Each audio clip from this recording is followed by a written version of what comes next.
Hi, I'm Riley McCallum, the General Manager of Magnum Automotive Group. Today we're at Magnum Service Centre at 272 Chilham Street on the one-way between Madras and Barbados Streets. Today we're offering our client base a $25 safety check if you feel you cannot wait until your next warrant of fitness. This particular problem is a hot topic in the industry and we are seeing this more often than we should. Cars not needing a warrant of fitness for another 6 months or a year and tyres or brakes are completely unsafe. With this safety check, our qualified technicians can quickly assess and advise how promptly any repairs need carried out. By checking tyres, brakes, suspension, visibility, lights and a road test. Safety should be the highest priority in motoring, and we believe it has been missed out since introducing the extended length between warrant of fitness checks. $25 to assure your family is safe is not much money on the grand scheme of things.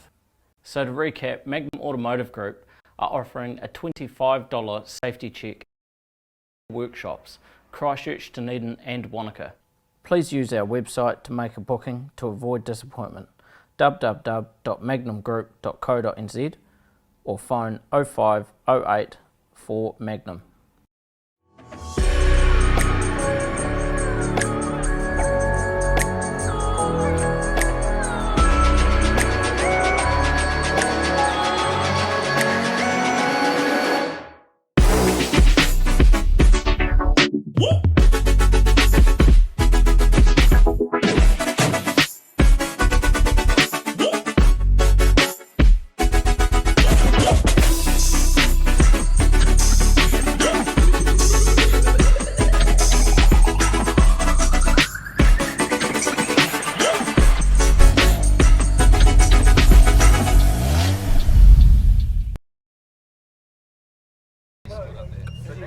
And a very good morning and welcome back to the live stream coverage of the Winmax Ashley Forest Rally Sprint for 2019, the 40th anniversary of the Rally Sprint here in the Ashley Forest, the 33rd running of the event. As we just wait for the cars coming through, the ones that missed out on their top three qualifying run yesterday due to the sunstrike. Competition was closed off at 5:30 in the afternoon, so the remaining 8 cars are going through to finish their third qualifying runs effectively before all competitors get the chance to have one more crack at making sure they get inside the top 32. Well, it's a little bit overcast here this morning in North Canterbury, currently 9 degrees, a wee bit chilly. But certainly Lindsay hasn't stopped the dust, still floating around a little bit here. We've dusted ourselves off literally and we're back in for the money day on Sunday. Morning, Grant. Well, there's simply no sunstrike today, and I'm not sure this is going to lift in spite of the forecast saying it was supposed to be a 19-degree day. I can't see it going to happen. And just before we started our live stream coverage this morning, Graham Beshearing from Waihi in the Mitsubishi Starion V8s just had an issue as he left the start line. Something broken on that car, so he backed back through the control and has gone back to the pits. So we now see Mike Wellington on course, and Mike has just finished his top 3 qualifying run. Mike Wellington from Dunedin in the Mitsubishi Lancer Evo 8, the ex-Hayden Paddon successful New Zealand Championship winning rally car. As Trevor Crowe comes up to the start line now, car number 6. Trevor Crowe from Sumner in the Subaru Impreza, the ex-Crow Sport loan car. Probably when they loaned it out didn't quite look like that, Lindsay. No.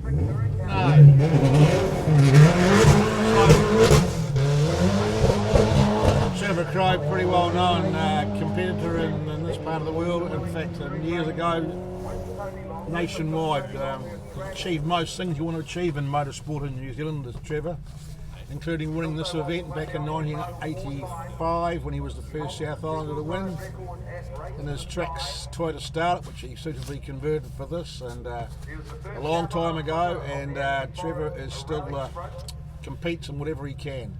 He did confess to me this morning just before I came up here that maybe I'm not as sharp as I might be, as I should be. So, well, that was pretty sharp around the hairpin. Yeah, no, he's a good competitor, Trevor. So Trevor Crowe coming on the downhill run now. And the Crow Sport Subaru Specialist Castrol sponsored Subaru Impreza. So just waiting for our timing screen to come up for us, but let's just listen out for the call. Well, there you go. He's just improved. 106.14 for Trevor Crowe. He's just improved 2 seconds, so he's obviously he'll be happier now because he figured at 108 was sort of, if I keep on doing that, it's time to look at what I'm doing. So that's great. He'll be pleased with that. Well, he got out of bed sharp this morning, and talking about getting out of bed sharp, it's nice to see Sean Haggerty back. Issues with the car yesterday, but they've repaired it overnight, and he's back to have a crack in the final elimination round to make sure that he can get into the top 32. So the final qualifiers left off from round 3 yesterday. As Sean Haggerty blasts off the start line here at the Ashley Forest Rally Sprint. Of course, sponsored by Winmax brake pads and Pattern Rally Sport. Winmax are the leading Japanese brake pad supplier used in the WRC, also with R5 teams and many of the GT racing teams around the world. Winmax brake pads. Over 30 New Zealand competitors are using these brake pads. Excellent performance, driver feel, durability and longer wear. Winmax brake pads, Pattern Rally Sport, sponsoring the 2019 Ashley Forest Rally Sprint as we watch Sean Haggerty up at the hairpin. 40.61 for Sean Haggerty. 40.61 up at the hairpin yesterday. Not too many people, Lindsay, went under the 40, the 39, apart from the very fast guys, but it seems to be if you can get under 40 at the hairpin, Yeah, you've got a pretty good run coming in for a down. reasonable time, aren't you? Yeah. His best yesterday was 107.29. Only hit the one run. Oh, very spectacular finish there from Sean Haggerty, but he comes through unscathed, thankfully. 105.55. He got a 105.55. Of just over 2 seconds for Sean Haggerty. 2 seconds better. Of course, he only had one run yesterday before issues with the car, so good to see them back from overnight repairs, overnight service. And he's put down a time, I'm sure, that will get him into the top 32. As Richard Bateman now comes to the start line. Richard Bateman from Blenheim in the Mitsubishi Evo 9.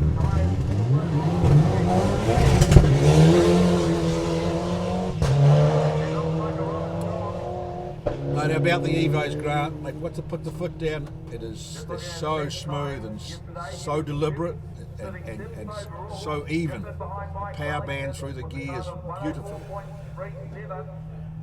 And as you can see from our camera shots, certainly not the sunshine that we had here in the forest yesterday, but the dust remains. Which we bragged about.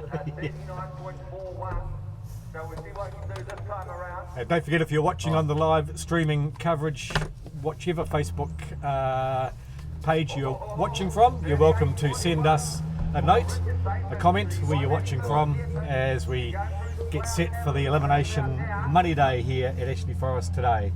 So Jamie Wilson, thanks heaps, says Jamie. Nice to have you joining us on a Sunday morning. Carl Edison. Awesome coverage, guys. Well done. Scott Honeybone, good morning team.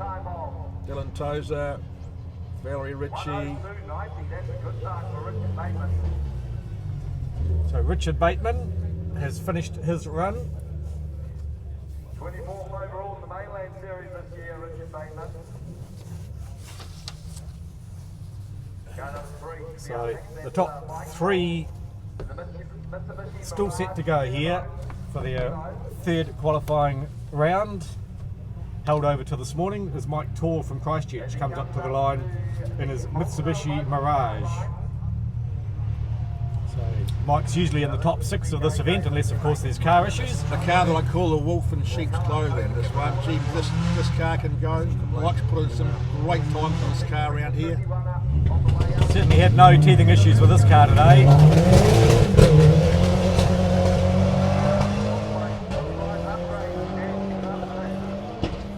Looking and sounding superb. In fact, that car's been repainted black, I'm sure, since it was here last year. So Black, wasn't it? Think it wasn't? Okay, we'll have a look. See what we can see. What is time yesterday was to the 150 So- it was a 38.50. So Mike Tall was one of those to get in under 40 seconds to the hairpin, a 38 yesterday. We'll just see if we can hear what Mike's rounding the hella hairpin in this morning. 37.59. 37.59. That's So, a decent time, isn't it? yep. 101 or just over a minute, possibly. So down the downhill run comes Mike Tall as we watch him heading through the finish line, waiting for the call. He's through now.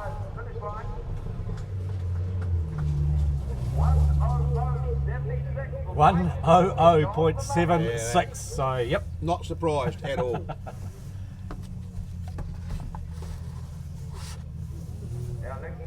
Right, more messages from people. Carl Johnson, Brendan Darwick, cheers from the Sunshine Coast. Tom Aitken, watching from Belkin, just down the road from where we are now. Why aren't you up here, Tom? For goodness sake. And Right, here's the car that everybody no doubt has come to see this weekend. Of course, Hayden is and here the, with and the one driver, intention. and the driver, of course. Yes, with one intention in mind, and that is to try and set a new Ashley Forest Rally Sprint outright record today. Can Hayden do it?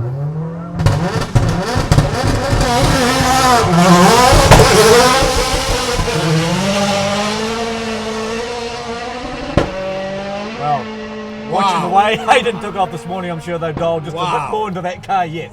But I'm sure it's going to be tickled up throughout the day as it progresses through. But that is fast. Here he comes. Wow. Nice, tight, clean, fast. Whoa. I keep on saying wow, but he's This is worth your admission entry, folks, to watch this car. 34.65. 34.65.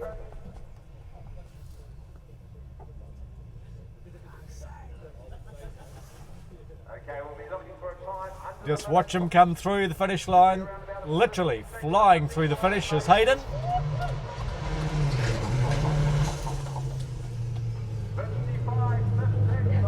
55.15, folks. 55.15. Well, 55.15, that's what they're saying, that would have won the event last year.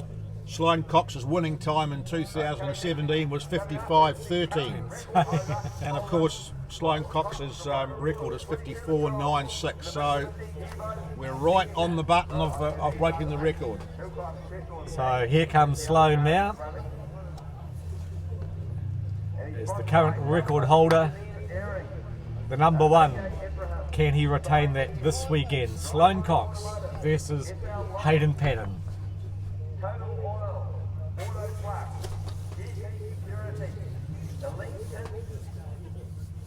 Just wait for Sloane. Of course, Sloane was running two cars here, including the front-wheel drive Evo 10, which had an issue yesterday, so I'm not sure whether that car's been repaired and he will continue.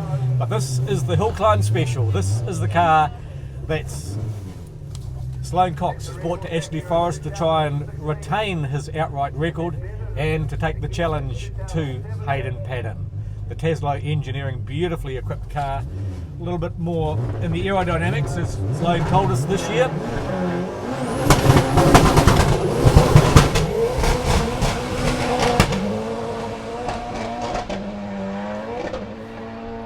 And these boys don't muck around getting off the start line.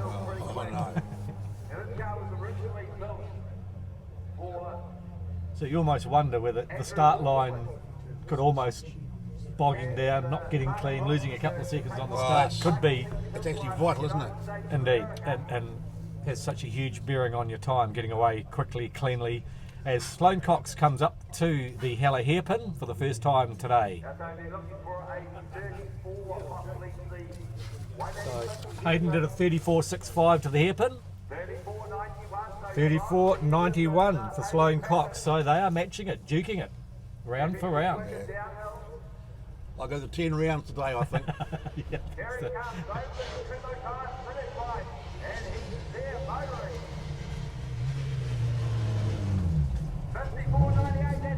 54.98. 54.98. So slightly quicker, obviously, than Hayden on the downhill run.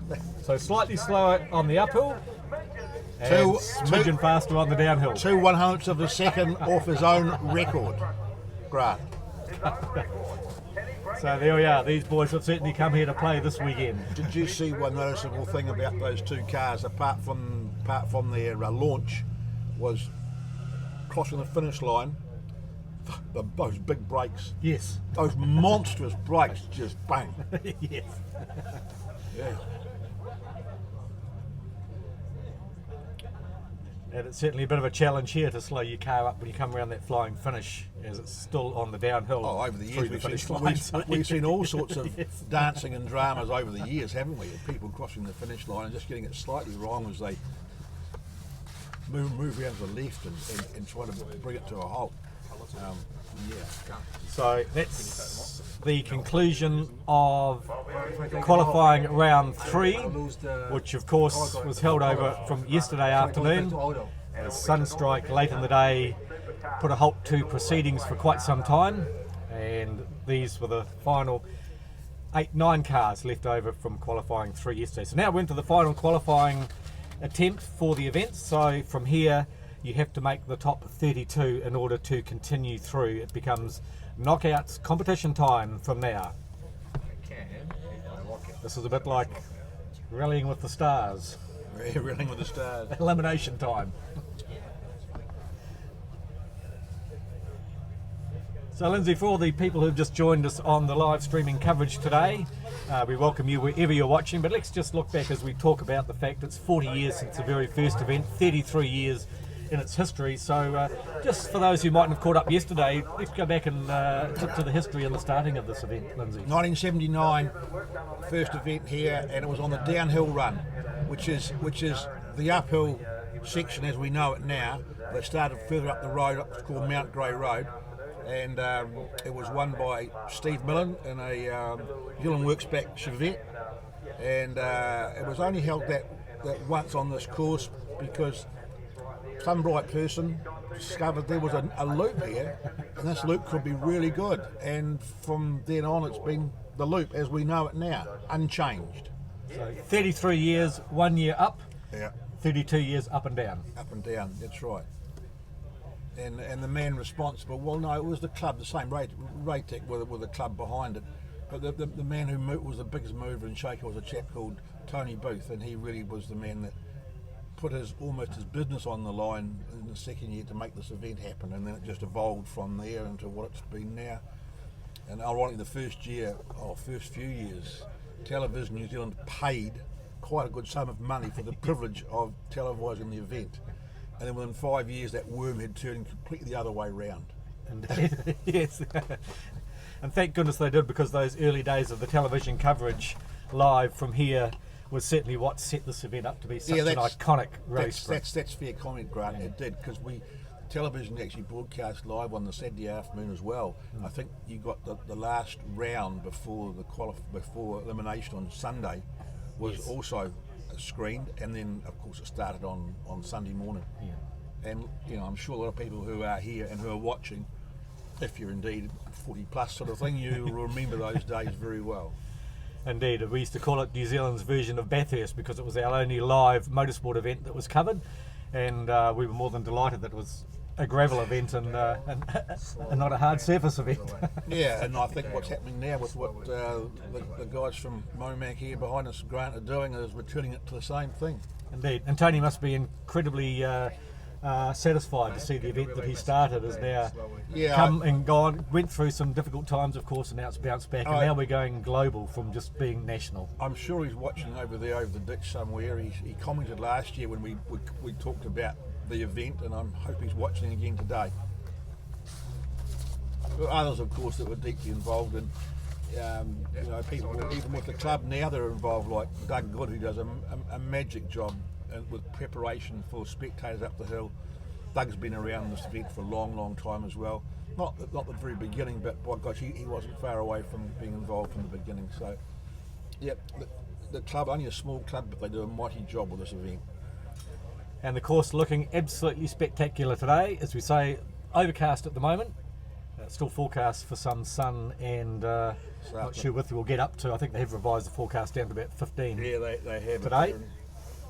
19 tomorrow. We'll be all back at work and reminiscing a great weekend by then.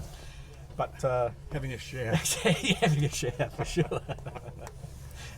And folks, if you're close enough by to Ashley Forest, then jump in the car and do come out and see this event live for yourself, because this is the only time once a year that you get to see these cars. Hayden's Hill Climb Special, of course, the AP4 rally car that will no longer see service as a rally car in the New Zealand Rally Championship. It's now been converted to a Hill Climb Special, and I'm sure the purpose was to get that car to a state where they can hopefully, says Hayden, reset a new overall record for the Ashley Forest Rally Sprint here this weekend. Right. So down in the pits, of course, we have plenty of food, refreshments. So if you are heading out, there's plenty to do, and plenty of refreshments and food. Wander through the pits, have a look at these cars close up. You'll get the chance to meet Hayden as well if you come out here and head up to his pit. I see they have a good range of merchandising, and of course most of us will be aware that Hayden is now a published author, so no doubt probably has copies of his book for sale driven down in the pit as well. So just waiting now for the first elimination round to get underway. Sorry, the final qualifying round to get underway, and from here then of course the top 32 will continue on, and naturally that top 32 then becomes a top 16, halved to top 8 to top 4, top 2, and of course each time you must keep performing to get through. The overall outright record time can be set at any time over the weekend. It doesn't have to be set in the final. In fact, the current record wasn't set. Sloane Cox actually set that in one of the elimination rounds on the way to the final. So we're getting set for qualifying round 4, with the first car to come up to the start line will be Daniel Males from Christchurch in the Suzuki Swift GTI. And Daniel Males is supported by Saddler's Garage in Christchurch. He's been an avid spectator.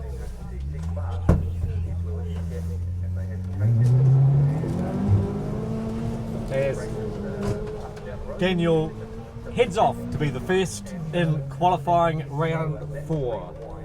Daniel Males, car 64. Back again, of course, Tim is the current North 1300cc mainway champion, and I think it's going to be a head-to-head.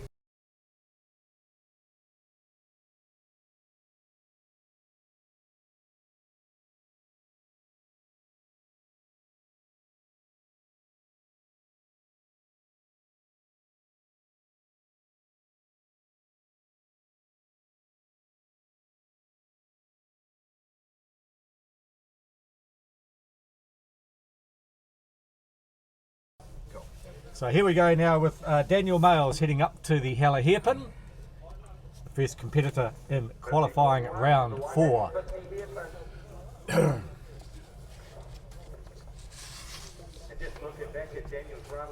Little Suzuki Swift GTI.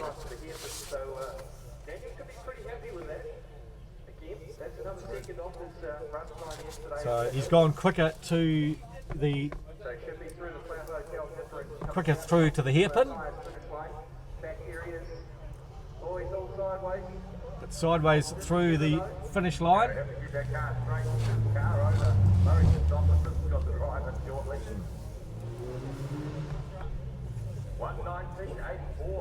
$1:19.84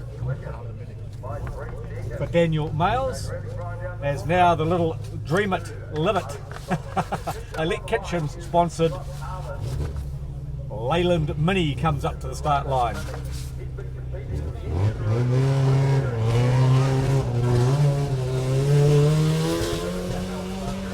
Of course, probably the most famous Mini to compete in New Zealand and international rallying would have to be the Andrew Cowan Mini Clubman GT that won Rally New Zealand in the day. It was the South Island round, wasn't it? Yeah, that would be the most famous mini club in GT. It was. Heading up to the Noted Palace corner. So Scott Harland from Taranaki is part of the Engine Room Sprint Series team from the North Island, which has come down here, which comprises this particular car here for Scott Harland, Gareth McLaughlin in a Mitsubishi VR4, and the Fex, Daniel and Robin, 4-car team down from the North Island, and the Little Mini, the first of that team to head on the course today.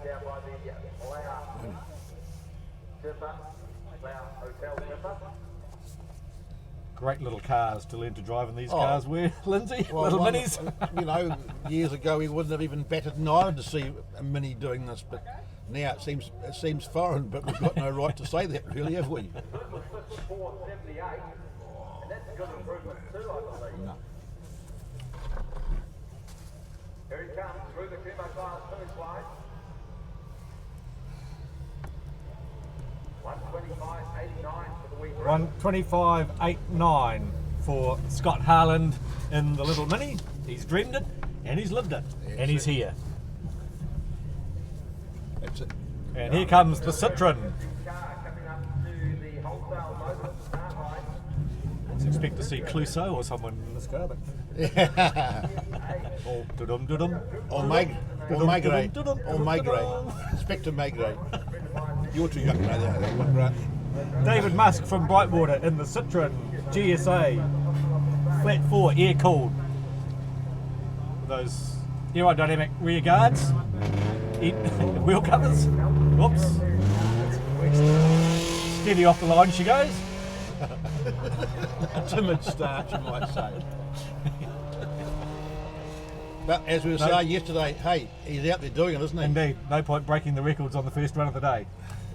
It's the last run of the day. DJ Musk. So we asked him if he has any sponsors. He said, no, my family not really sponsors, but they support during a testing time of building a car for motorsport. It was awesome. And Nelson European Car Specialists. She might have been a trader. Yeah. DJ Musk from Brightwater in the Citroen, heading up towards the hairpin. I wonder what the motive was to prepare this sort of car to compete in it. And we say why not, and I do say why not, sincerely. But strange choice, that's all. The last round of the World Rally Championship won by a Citroen finally, of Well, course. yes, of course. Mr. Auger, I don't know if he ever attempted himself to race one of these, but DJ Musk on the downhill run now. His best time is a 1:37.26, so he'll be out to destroy that time, won't he? So he's coming downhill. He's just gone past the flower. So down towards the finish line comes DJ Musk. And here he comes through the Kumo class first one. And he's no. Oh dear. Oh well. What? Okay, DJ Musk got through the finish line. He got a time, but He's done a 1:33.83, the same as he did last. out of car. Good on you, DJ Musk. Well done, fella. What a shame. Well, that might be the last time we see the Citroen out today. Is that hydrolytic suspension? He had a good run there with 1:33.83, which was his best out of his 4 runs. So he should be well pleased with that. In fact, he whacked about 4 seconds off his previous best time. So hey, that was good. That was good. And what a shame he completed the job and then decided that the car needed to be rolled. Well, didn't we? We were just talking before about you get through the finish line, but hauling it up, coming around the finish line is another story. And we've seen it before. We have seen, like, John Silcock was the last one I recall. And last crossing year, the finishing line. the Sabari that rolled into the hay bales in We've front had of us. years ago Alan Hewlett from the coast. He rolled his BDA after the finish line. In fact, the same spot is just there. So, Well, it's back on its wheels. oh, that's yeah. I don't like to see that. No. Just bend a little bit to the left, like that much. So just waiting for David Musk's Citroen to be towed back to the pits. But, I'd imagine if she got a wee bit out of shape, not the most easy car to get back into line, Lindsay. No.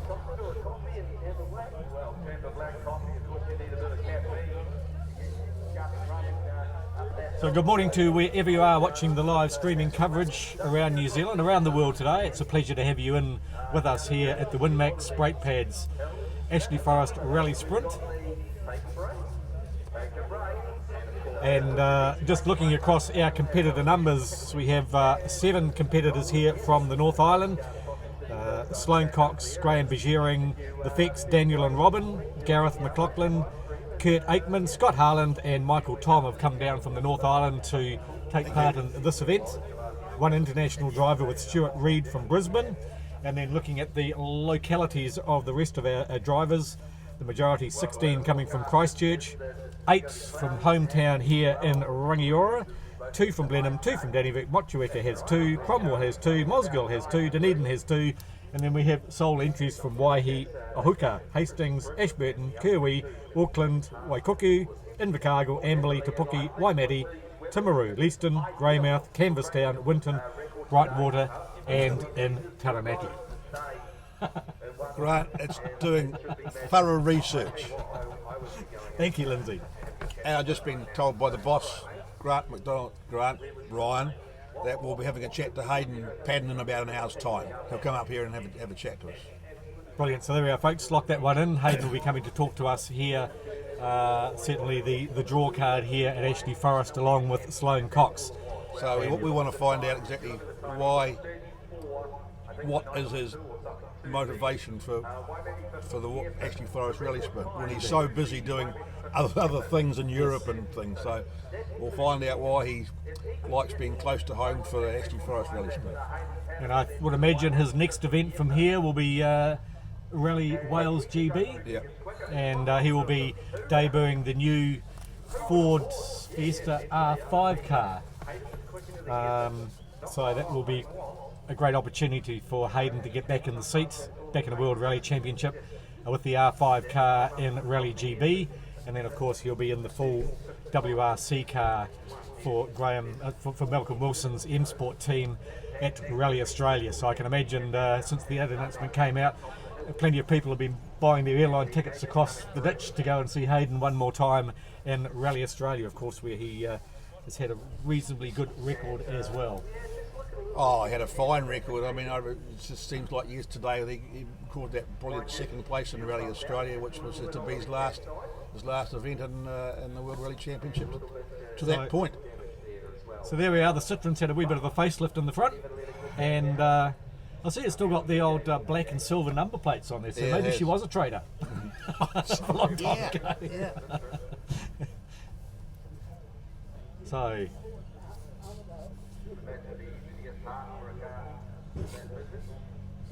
Well, the Citroen team ever thought of these for recce cars? So.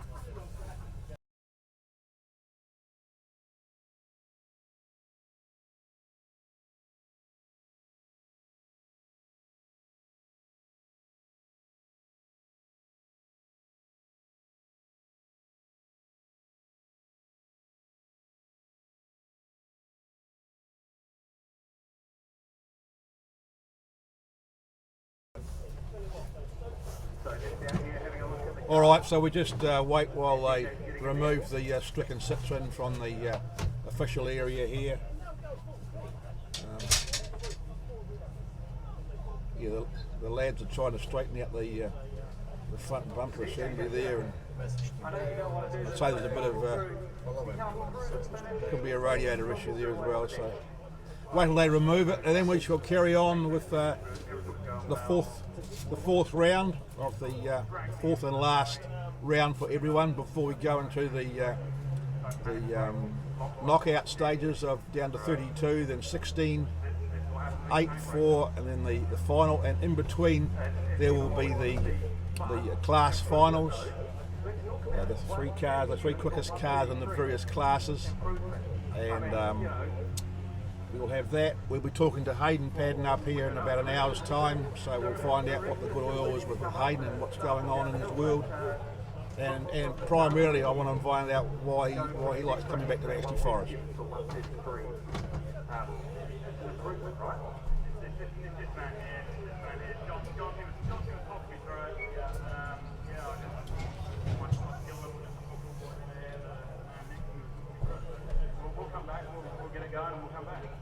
Great stuff. But build like a tank, should be right, won't it?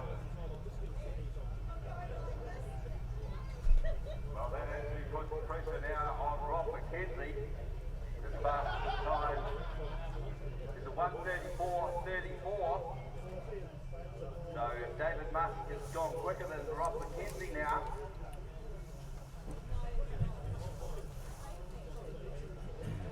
So next on the line will be Rob McKenzie, car 59 from Motueka in his Corolla. So we just wait for the clearance of the Citroen, and then we'll see Rob McKenzie do his last run.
As you can see, we're just loading DJ Musk's Citroen onto the truck, heading into the pits. So just a brief delay here in qualifying round 4, the final qualifying round for the day.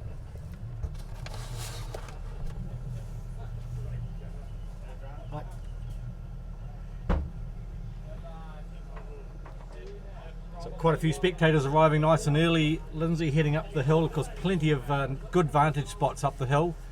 There's some wonderful vantage spots up the hill. We were talking yesterday about how the geographic nature of the hill has changed over the years. We've been through one harvest. It would have been, I'm not sure how long. I do remember it, and it was so strange to be up the hill and looking down and with nothing around you but tree stumps and the plains and the sea, and now we've got a full flourish of trees, and I think they won't be far away before we're back to tree stumps again.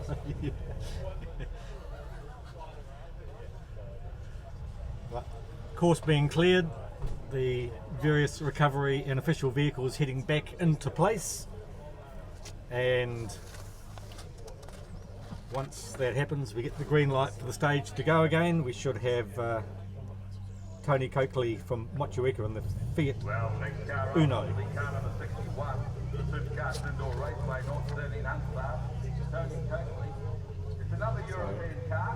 A bit of the battle of the Europeans first up this morning. Unfortunately, the Citroen probably doesn't live to fight another day today.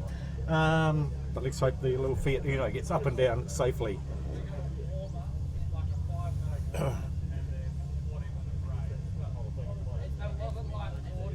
And when he talks about his motorsport highlights, Tony says never having written a car off is a highlight. And his low light is crashing in the rain at Ruapuna and setting fire to the hay bales at Levels. And his sponsors are me and my bank card. It must be quite a while ago, setting fire to hay bales at Levels. Indeed.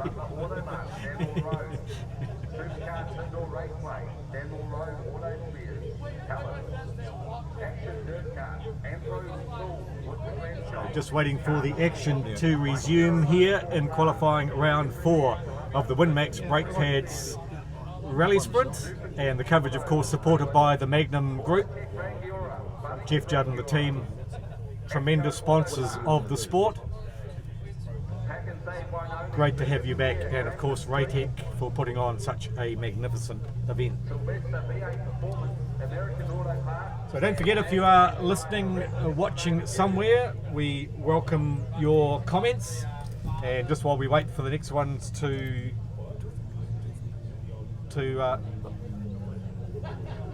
come online, we have some comments coming in. Pedal to the metal, Hayden, says Roscoe Gowden. Good morning, Roscoe. Nice to have you with us. Good luck, enjoy your day, go hard, says Paula Reddington. Go Team Padden, go Hayden. Lots of people obviously here and watching the coverage to see how the big battle at the top plays out today. But in the meantime, the battle at the bottom, because everyone here has come to try and do their best, personal best, and of course the try and get into the top 32 if they can. The Fiat Uno heads off the start line now.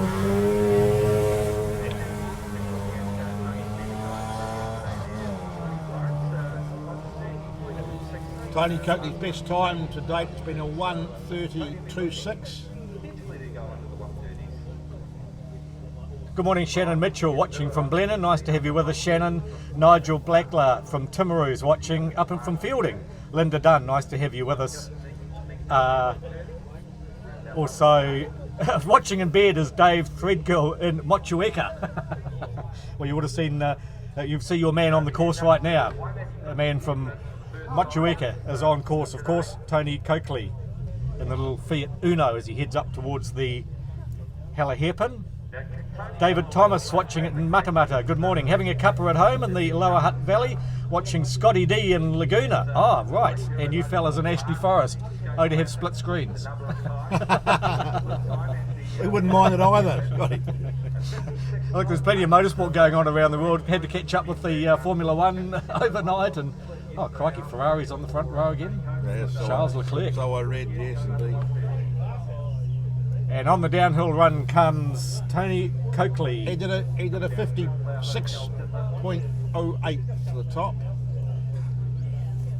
which is yeah, well, he's 1:32.6 what he wants to achieve, and he's done a 1:29.52. So well done, Tony. That's your best time, of the weekend.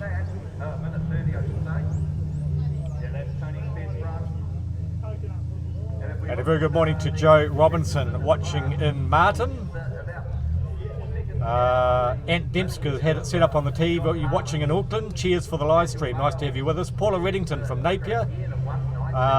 We've got Avika watching in Europe and Croatia as local man Gary Meacham heads off the start line. Gary Meacham and his startup, and our local denture man from Rangiora. Gritting his teeth, pucker up for this one. And of course, the guys in the... You like saying that, right? He's been involved in the sport for 44 years.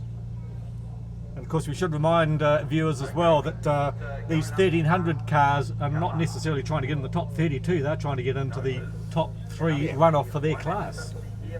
Yeah, pretty intense competition here too. There's a few fast boys to follow these jokers as well.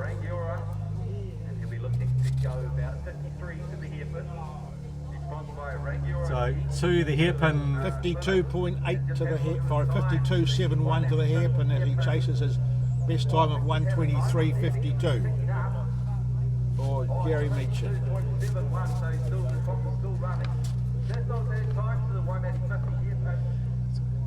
So he's also done a little bit of co-driving of recent, sat beside Matt Summerfield in the Subaru at the Catlins Rally. But driving himself today is Gary Meacham. He does a 1:22.87, which is his quickest time of the event too. So there we go, Gary. Well done, and saved your best till last. Before we move on, Grant, just like to acknowledge the support of Winmax brake pads, and also Magnum compliance for our support here with the MoMac team. Winmax, the principal sponsors of the event, and of course Magnum Compliance, Jeff Judd, who runs Magnum Compliance, and great supporters of rallying, and say Jeff's been involved for a long time himself. So thank you Magnum Compliance, and thank you Winmax to all make this all possible. As Rob McKenzie revs it up on Sunday morning and heads off the start line for his first run of the day, qualifying round 4. Rob McKenzie, another one from Motueka in Nelson. 20 years mostly in circuits, hill climbs, tar seal for the last 10 years, all gravel with the occasional tarmac. So on the gravel, Rob McKenzie's passion seems to be these days, and his sponsor is the Government Super Fund. Well, 59. Well, yeah, I have a similar sponsor. So he'll be looking to improve on that as he gets up through the And good morning to Kieran Thingling. Tim Colley, hard it up. Okay. Awesome to see the variety of machinery, says Michael Purvis. You're dead right. We're seeing all sorts of vehicles here on the course, as you do in any rally sprint, but particularly here at Ashley Forest Rally Sprint. So Rob McKenzie shuts the clock off at 58.94 at the hairpin as he chases his best time of 1:34.34. Thanks, Lynette. Thank you very much for the live streaming, and thank you for joining us, Lynette. Nice to have Lynette Byrne in with us. And Michael Purvis, love to see a rally sprint run on the format return to Mystery Creek in the Waikato North Island. Yes, Michael, I remembered doing the coverage of those events as well. Mystery Creek was another great event, the King of the Creek series. 1:32.06 for Rob McKenzie, which is clearly his fastest time by a couple of seconds. So he'll be pleased with that. So Now, Grant, let's just talk about that at Mystery Creek, and I agree with that totally. But I do recall in the early years when this event started, there's a bit of animosity between you and us. I guess there was a little bit. There was a feeling that the Mystery Creek one was so superior to this one, and people shouldn't come down to this. But what I would like to see in the future is both events run in tandem, and there'll be a national championship for the rally sprint. Unfortunately, that wonderful natural idea. amphitheatre at Mystery Creek has now been built on and Is it built changed, on, and so it's not quite the same as what it was. But that had the concrete banking. Anyway, on stage is Reece Turner from Dunedin and his Starlet, and Reece chases a very good best time of 1:21.42. So, yeah. So supported by Roy Turner Automotive in Dunedin and Reece's dad. To the hairpin he goes on this lovely looking Toyota Starlet. And he goes a 50.06, so that's a good time. So Reece has had 4 to 5 years of circuit racing in a 89 Honda Civic, 3 attempts at the Catlins Rally with 2 finishes, 2 attempts at the Lawrence Rally with 1 finish. Lawrence, of course, is another rally event coming up in a month or so, and multiple OSCC hill climbs and rally sprints for Reece Turner. He had a 1:18.19, so that is again his quickest time by some margin. That's a good run actually by Reece Turner. And another novice to this event, Reece Turner. And you can see, just looking through the entries, Lindsay, the number who have been in the sport for quite a few years, club guys who just finally come here to have a crack Well, as we at this saying iconic course. yesterday, it's one of those things that people sit back in their lounges and they watch it like what we're broadcasting here, and over the years they think, I wouldn't mind having a go at that, and there's a lot of people are doing just that. Yeah. I've got to give it a go. I've got to give this a go. As Jack Smith gives it a go from Rolleston and heads off the start line in his Toyota Starlet 1981. Raced motorcycles in the 90s, mainly 125 GP bikes. Raced cars, mainly a GTR XU1 Tirana in the mainland muscle cars at South Island events, and he's raced this Starlet in sprints, rallycross, and of course the Ashburton Street sprints as well. Stuart Jack from Rolleston. And his best time so far was in the last round 3, the 1:30.93. So I got a wee chunk to claw back if he wants to get into the final group. And another rookie driver here at Ashley Forest. Very good morning to Kim Blanchfield from Greymouth. Nice to have you joining our coverage all the way to Francais, France. Good morning to Stéphane, is watching from Granville in France. So he would have been a little sad, no doubt, Stéphane, to see the Citroen come to an untimely end across the finish line. But nice to have you with you, Stéphane. Thanks for watching in France. Kelly Ray from Rangiora, watching from Queensland in the sunshine. Deborah Hill, the live streaming is great, thanks. Means a lot when Matt's granddad can still watch what's happening. And yes, that is one of the things, isn't it? You've got friends and families that might not be able to come to the event, and they can turn on the live streaming and watch it live as it happens. So Stuart Jack is about to go across the finish line, and he 1:28.11. So he's taken 2.5 seconds off his best time. So I guess you really can't expect much more than that. So he'll be well satisfied to have achieved that. So I think just 5 more competitors to come in the 0 to 1300cc class, the most competitive class here this weekend, as Jay Ritchie from Christchurch comes to the start line in car 56. Yeah, 13 cars in this class, the biggest ever. So Jay Ritchie's best time was a 1:27.4.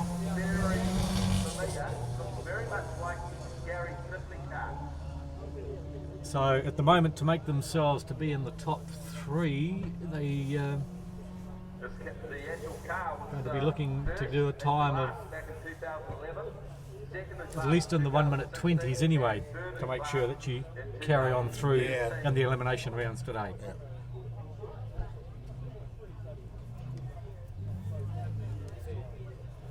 Oh, more requests. Good morning to you. More requests, Lindsay. This is Sunday morning requests. Remember that? Indeed I do. Do you want to play Flick the Fire Engine? Oh, no. Good morning to Carl Ravage. Brings back a few memories of a special event. Morning, Carl. Hello, Carl. Nice to hear from you. Mark Rutherford, go the 1300s. Yes, watching from Wellington. They certainly are putting on a great battle. And it has been incredibly close, of course, at the top end of the 1300s. From the mid-Atlantic Ocean, Azores Islands, Portugal to New Zealand. Thanks for the live streaming, Mario. Nice to have you with us. And hello from Nicole Peetson. And hello back to you from us here at Ashley Forest as we watch Jay Ritchie heading on the downhill run. He did a 56.18 to the top, which puts him in the middle of that pack we've just seen. He's just done a 1:28.11, which is a bit slower than what he did in the last run yesterday. So that's Jay Ritchie's weekend done for the weekend, and his lovely prepared Toyota Starlet. The next is my old mate Noddy Christopherson and his Suzuki Swift. First rally that Murray entered was in 2013, completed approximately 6 rallies and several local sprint events. Ended last year, he has a 1:22 to beat, and he actually got pretty close to that yesterday, didn't he? Yeah, Murray's been a big improver here, and I think he did get pretty close to that yesterday. So of course sharing this car, as he did with our first competitor, Daniel Males, this morning.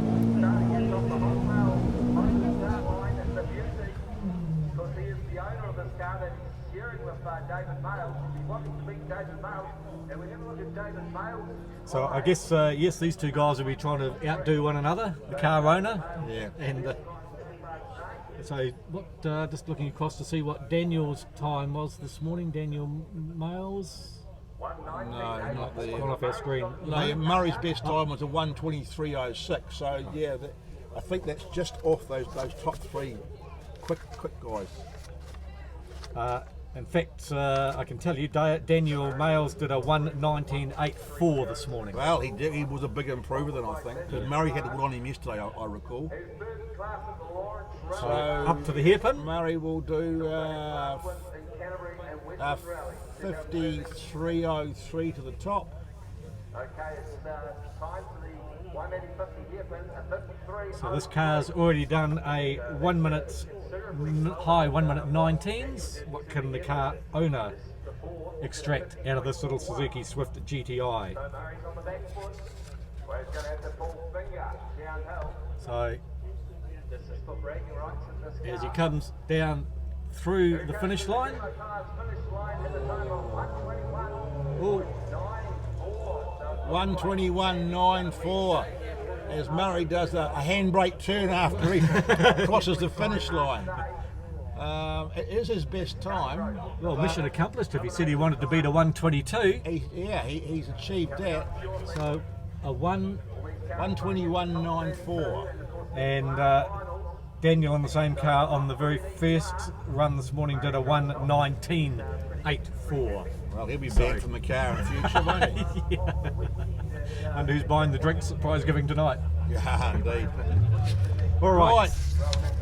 Now, Tim Smith Tim is Smith. back. Now, he missed the final run yesterday due to a blown head gasket. So that has been repaired overnight, and Tim is back to have another crack.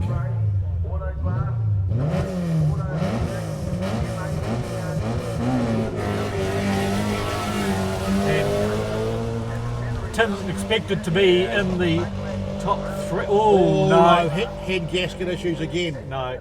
1:16.08 is his best time. It'll still qualify him, but they've got issues with that car, haven't they? So will they be able to do any repairs before The finals the time. finals time? Because he may have a time good enough to get into the top three. We will find out very shortly. So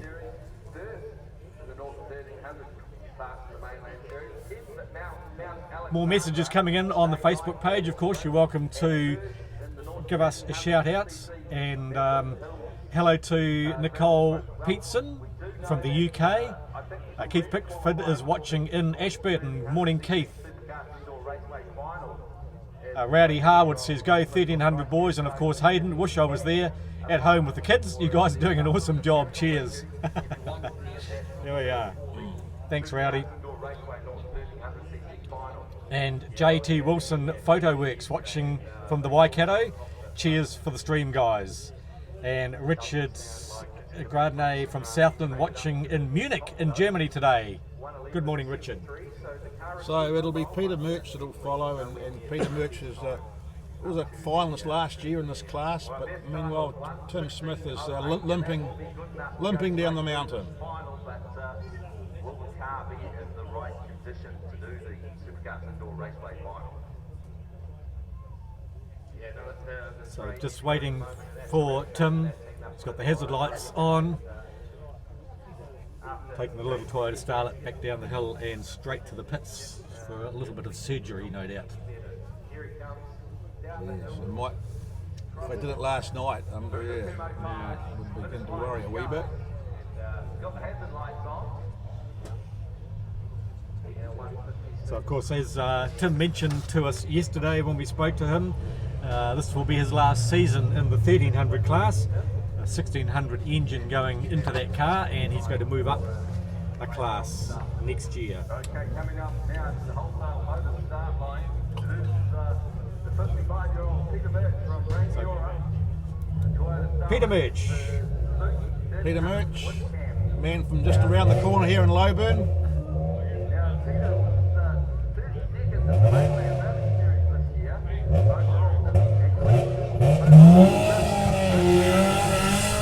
Peter's best times are 1:17.03. Pete Murch has been on the podium in the 0 to 1300 class here for the last 2 years, finishing third overall, so he'll be hoping to go perhaps a position better at least this weekend. Peter Murch.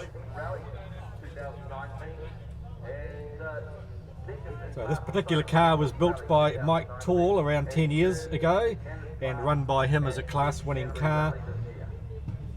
Sold a couple of times and bought by Peter Murch. Needed some, he said, some well-needed TLC, rebuilt and proudly rallied for the last 3 years. Peter Murch in the Toyota Starlet, car 53. And Peter Murch 47.95 to the top, which is a pretty handy time. Well, it's not the ordinary 1300cc Toyota Starter engine in that car either. It's repowered. Suzuki 1300 twin cam. Yeah, yes. it's a handy little unit under that bonnet.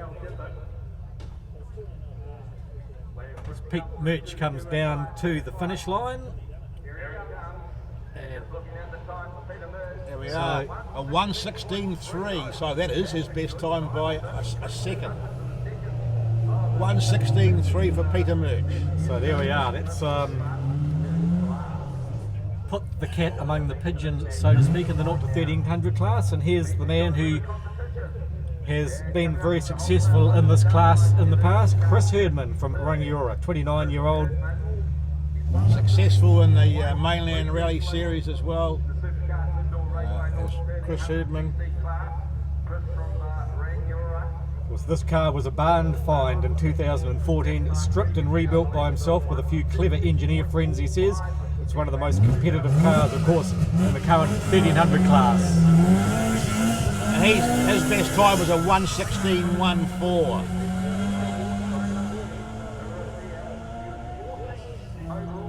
Saying yesterday, Grant, about there could be a book written about competition cars that have been found behind barns. Yes. There'll be a few more hiding behind barns at the moment still as well. Some with history as well, which makes it more even exciting if you can spend a couple of years of your life unearthing all this. Yes, indeed. I mean the cars as well. Chris Hedman working his way up towards the hairpin. Well, I say he well could actually. I think he could be in the 115 this time around. A 47.97 for Chris Herdman. 47.9 is 47.97 is what Chris went to the top in.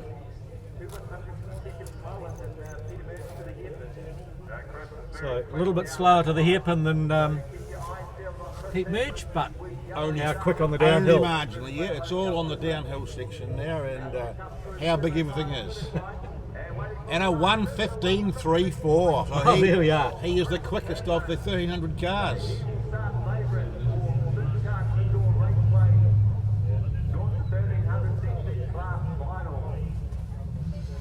So, yep, that's the favourite, I would think, for the 0 to 1300cc class I final. would say so. Looking like Peter Murch, and who's the next closest we've got there? Well, in it the was class? Tim Smith. Yes. So whether Tim can actually make that or not, as the Datsun 1600 of Brendan Mitchell heads off the start line, car number 51. Started rallying back in 1993, doing club sport events and rallying in 96. Has been Southland Sports Car Club champion 6 times and the Eastern Car Club champion from Southland in their 60th year.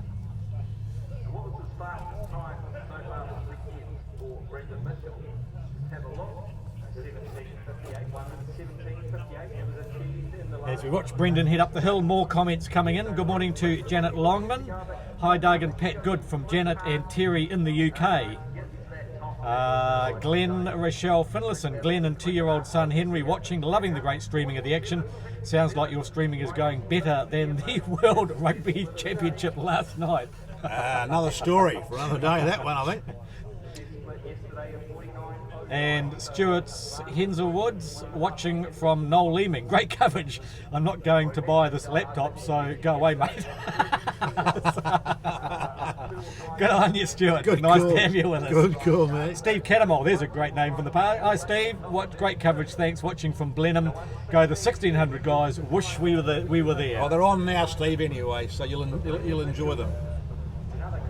And Malcolm Lees is watching from Hampshire after a Saturday night out. on the warm British beer. Hope you've enjoyed the warm British beer last night. So Jared Glass and car 50 comes to the line, another competitor up from Mosgiel, Dunedin, Otago Sports Car Club.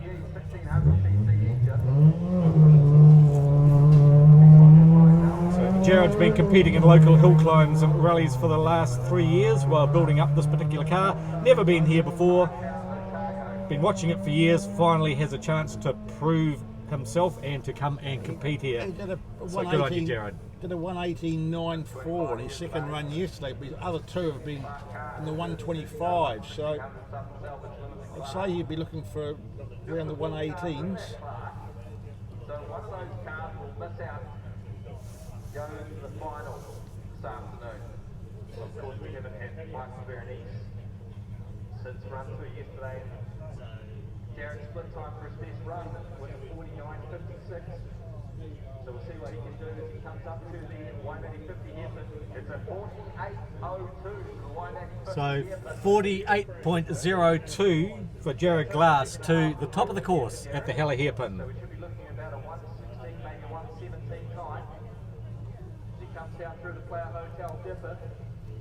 Just about through to the Kumo Tyres finish So line. down to the finish line in qualifying round 4 for Jared Glass from Dunedin, and he stops the clock. 125.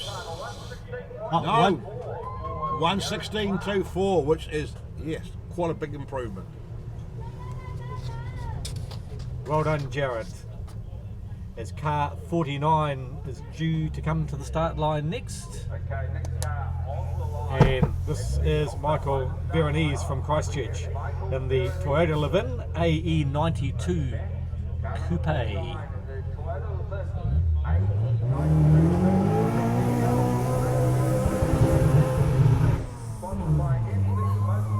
I'd like to acknowledge other techs from an old mate of mine from the Marlborough Car Club years ago, Gus McMillan, who now lives in Wellington, for his sins. Nice to hear from you, Gus, and I hope you're enjoying the coverage here. So Michael Berenice, his motorsport highlight is coming second overall in the 2015-16 season at the Canterbury Car Club. Champions of Champions Trophy, second overall, Class B at the Sprint Hill Climb Series for the Autosport Club 2017. So he's just done the one run, Michael. He did a 120.23 in round one, but we haven't seen him since.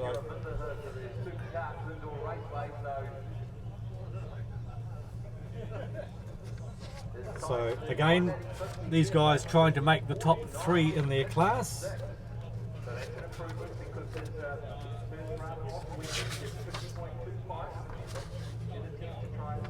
And in fact, we only have 4 entrants, I think, in this class, so only one's going to miss making the runoff later in the day.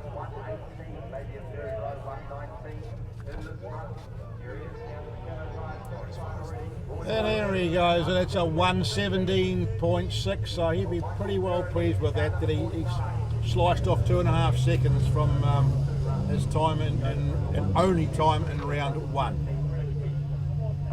And the final of the 1301 to 1600cc competitors, Jonty Brensel, 21-year-old from Canvastown. Canvastown near Havelock, sponsored by the Owen brothers from Blenheim. Well-known characters.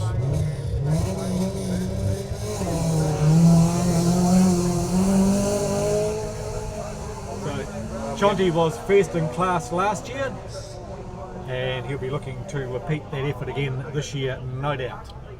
His best time was a 113.76 set in round 2 yesterday. That's a pretty handy time. So that's looking a good 3 seconds faster than Michael Berenice, so he's looking probably pretty handy to probably retain that class honours here at the Winmax brake pads, Ashley Forest Rally Sprints 2019. So heading up towards the hairpin now goes Jonty Brensel.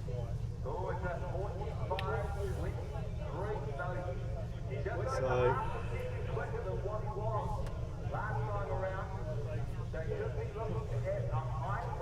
45.23 was his break time there. As he looks to beat his 113.76.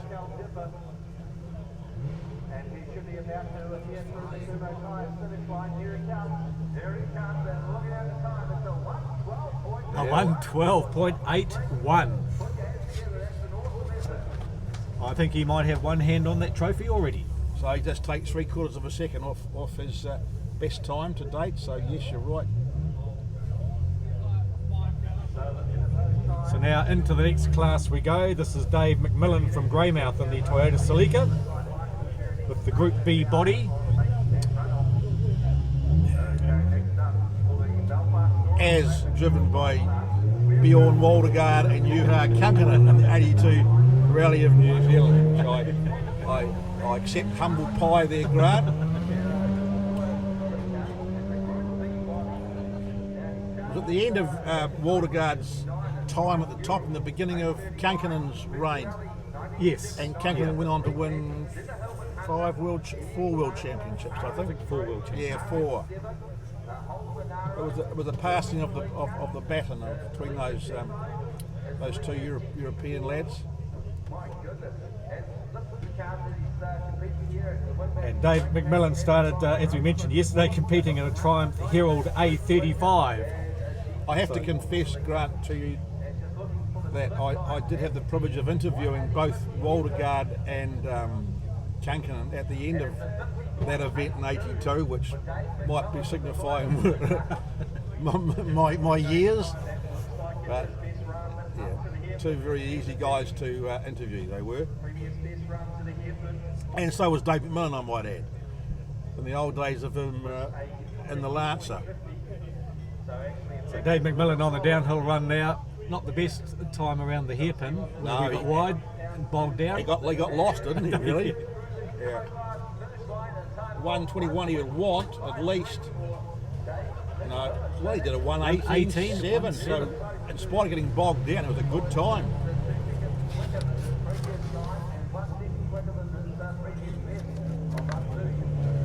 So from one McMillan to another. This is Bruce And a McMillan, trusty car 46. RX3.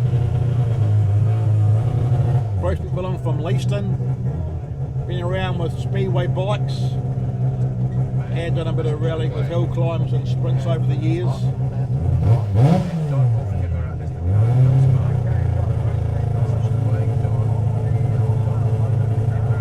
So this car was built up as a rally car about 12 years ago. It's had the same owners, Bruce and Jason McMillan, for the last 12 years. Beautifully prepared, beautiful looking car. Sponsored by Dispatch in Garlick, Greymouth, and Ellesmere Motor Bodies in Leaston. So first classic 2-wheel drive in 2012 here at Ashley Forest, and again first classic 2-wheel drive in 2015. Perfect, thank you. So this car has an MX-5 gearbox and a Hilux diff fitted to it. So not all Mazda, but it sounds like every good Mazda should. Oh yeah, it does, doesn't it? The sound of the rotary RXs and the PDAs were like music was music in the forest all those years ago, Grant, wasn't it? Indeed. Yep.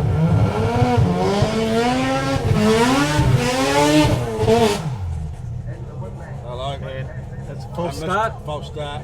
So It's our second false start for the weekend. We haven't had them for a long time, I don't think. so he'll get another chance to get the launch control sorted for this one. Yeah. So, Bruce McMillan of Leaston. Looking very tidy, the car. Oh no, he's back.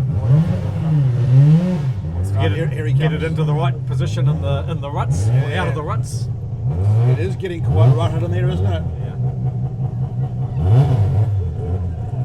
And I guess for particularly these rear-wheel drive cars, just trying to get the bike off the line, you can easily lose a second or two, as we mentioned, just getting off the start. So the engine's off just for a moment. As we wait, the red light's still showing on the course.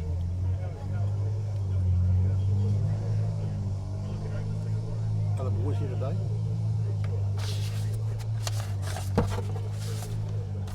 So good morning and welcome wherever you're enjoying the live streaming viewing if you've just joined us on this Sunday morning on an overcast but still dusty morning here at Ashley Forest as we are partway through qualifying round 4 before we head into the top 32 eliminations. Just this trouble here at the start with the important start from Bruce McMillan. Morning, Colin. So, just while we have a short break, let's bring our guest into the commentary position this morning, and we welcome Hayden Padden. Who's doing it, mate? You.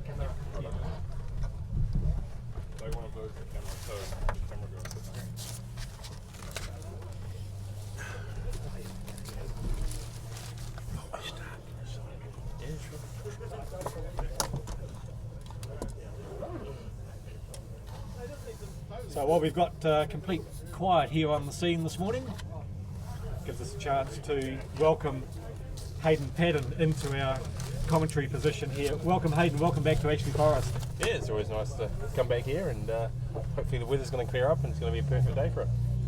Hayden, going back to the very beginning and your reasons for coming to Ashley Forest, I mean what you're doing in your life now.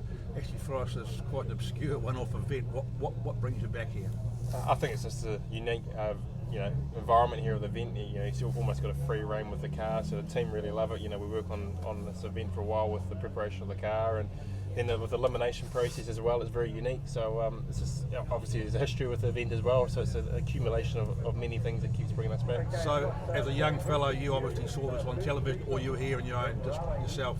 No, always used to watch it on TV. It was one of those videos that the old man had recorded. So, back in the late 80s, early 90s, when it was on live television, and having it recorded on the old VCR and watching it over and over. It was people like Rod Millen, who broke the 1 minute barrier for the first time in '88. That must have been something that stood out. Rod Millen and Camoston, obviously, and the RX-7, who was always phenomenally fast. And there was always a lot of good history here, and there was always a lot of good drivers that used to come here as well. And for your own world now, you're a very busy man, and I'm interested about the rallycross that you've done. That must be been so different for you. Yeah, it's different. To be honest, probably haven't enjoyed it as much as what I was hoping to. It's there's a lot of other factors that determine whether you can be successful or have a good race. And like at the last round there, and on the Sunday there were 4 races and we got taken out 3 times. So it's very argy-bargy. It's probably too argy-bargy for my liking. So in your background living in South Canterbury, did you compete on the track much at levels? No, never really done any circuit stuff, so it's all very new. I think it's very new. The circuit's a lot different as well, because in that factor Rubbin's racing, but this was sometimes rallycross is actually a bit taking people out, which is probably not quite the way I like it to be. It's a form of stock car driving. Almost, but at the end of the day, it's still fun to drive any car you can around the world, and so I've enjoyed it. Unfortunately, we're going to miss the next 2, so that's it for us now. So now we'll just keep focused on the rally. So, going to the next objectives, you must be very excited that the 2 events that are coming on now with Rally Great Britain and the new Fiesta, and also with Rally Australia, which you've done very, very well in Australia. How do you contain your level of excitement that you've got this opportunity again? I think we're just focused on the task at hand. GB's an important rally, but we're in the R5, so it takes a bit of pressure off. And for us, it's just about getting rally miles. The biggest factor for us this year is we just haven't been doing enough miles, enough seat time. So GB gives us that chance to get that seat time, and then that's almost a warm-up, if you like, for Australia. And it's key that we go to these events and enjoy and relax, and not put too much pressure on ourselves, and let the rest. Well, that was my next question. How do you prevent? It must be a juggling act to yourself as to how much pressure you put on yourself. Yeah, I think you just have to ultimately enjoy it. Remember why we do what we do, and when you put the helmet on, you go into your own zone and just stay focused on that. So. I'm not going to put any pressure on us. It was the same in Finland. There was no pressure. We'll just do the best job we can and enjoy it. having John back with you, you know John very well, and obviously John is a very good man to have in the car. Is that a big factor with you now? We've got the opportunity just to have John in the car rather than someone new again. Yeah, obviously John's got a lot of experience. So when we're doing one-off rallies, we just need to try and have all the ducks in the line and not take any risks. So John's still very capable in the car. He still enjoys it. If there's anything more long-term in the future, then you have to relook at it. But when we're just looking at one-off rallies,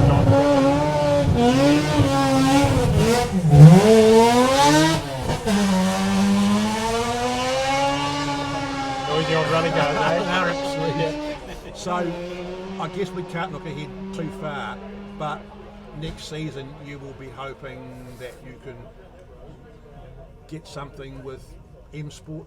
Yeah, look, or whoever comes to. We'd love to be back in the World Rally Car. You know, we feel like we've got unfinished business there, so a full program's unrealistic at this stage, being able to set most of this year out. But if we can try and get back and get some sort of select program, that'd be ideal. But we have to have a score on the board to start with, and we haven't got that yet, even though that's what we tried to do in Finland. So Australia's just key that we get a result under the belt. So your scores on the board, they still count for what you've achieved in WRC. It's there on your CV, which yes and no, but you're only as good as your last result. And you know, in this game, you need event experience. You need to be in the seat. So a year out of the seat is a long time. But we need to go to Australia, and I say no pressure, but I back ourselves that we can show that time out of the seat hasn't affected us. Yeah. Do you feel you've done enough rallies building up, though, going into Great Britain? It's quite a big jump now, isn't it? What was the last rally you did? How long ago was that? Well, we did a rally in Australia in R5 Hyundai a few weeks ago. So we haven't been doing a lot of rallies this year as such, but been doing a lot of driving, and a lot of different cars from rallycross. We've had the TCR out of the track at Highlands, events like this. So I've been driving a lot, but just not actually in a rally environment.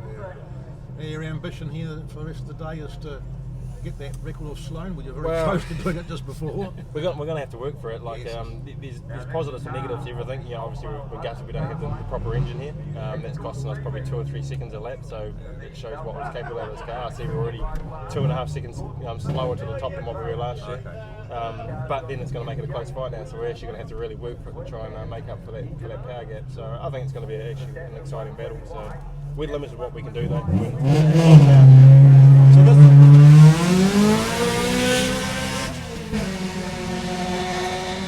So this particular car now, of course, it has been an 84 spec rally car, but it will stay as a hill climb car now? Well, yeah, we need to get a proper engine in it. It was supposed to have a 2.4, 800 horsepower engine in it. Obviously, we had some problems with that this week, so we've had to go back to a 1.8 and put a big turbo on it, but we're struggling to even get 500 out of it. So, yeah, we want to keep it a hill climb car, but we need to actually get a proper engine configuration for it. So, work in progress. So does this sound good for next year? Well, we're going to have unfinished business now, so no matter what happens today, we know how much more we could have had. So yeah, we're going to have to come back and try and correct that. Hayden, before you go, we put a taboo on the E word here this weekend.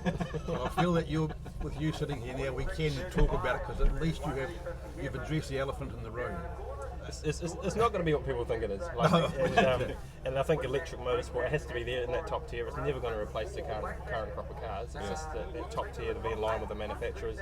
But electric cars and motorsport particularly will be very different in 5-10 years' time. They will be noisy. They will be spectacular. It's going to be seriously fast. So I hope that we can maybe have ours here next week. Next year. And I think it'll be seriously impressive with the Kerr again. So serious work in progress for you. Yeah, 100%. We hopefully have ours up and running by the end of April. Potential with the powers is double what we have in these things. The way we can control it. Ours will, as I say, will make noise, so it will be noisy. You'll hear it coming around. So it'll be interesting. Maybe we have to bring both cars next year, the current one and the new EV, and they should do a back-to-back on the hill here. That sounds like a challenge. Yeah, definitely. Hey, thank you very much. It's great to see you again. Thank you. Thank you, Hayden. Best wishes for the rest of the day. Thank you.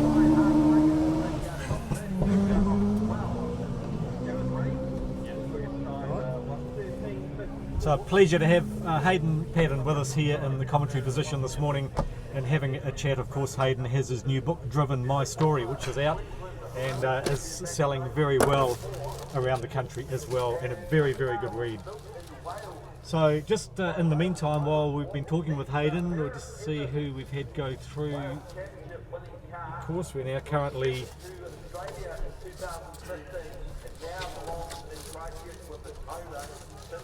So currently Stuart Reid on course, our international competitor for the year here at Ashley Forest in the Ford Escort Mark II Group 4 BDG. First time here for Stuart Reid at Ashley Forest.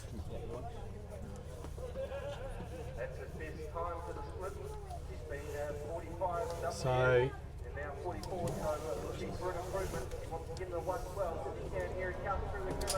we'll just get our timing screen back functioning again, but we've got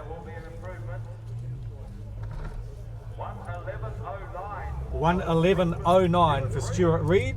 First time here at the Winmax brake pad Ashley Forest Rally Sprint. As back to the line comes Kerr. So this is Dave McMillan, who's back on the course again. We're just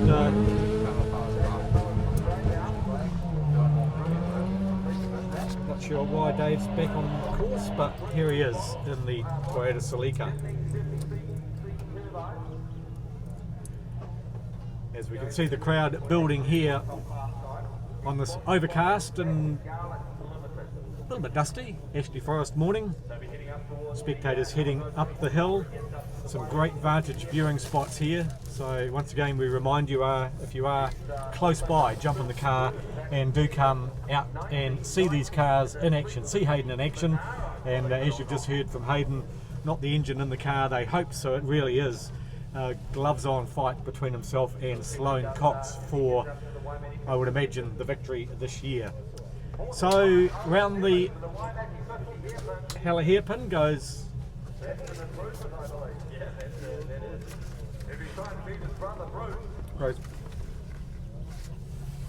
Dave McMillan.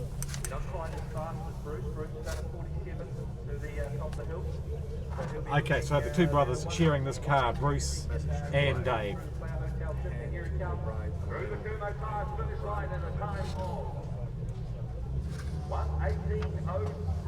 1:18:03. 1:18:03. As the next to the start line should be Phil Walker, car 43, the Mazda Series 1 RX-7.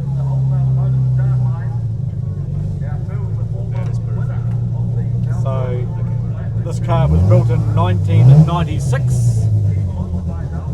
Sponsored by Belfast Auto Electrical, Justin Neal Engineering, State Glass, also Pultec and Belfast Storage.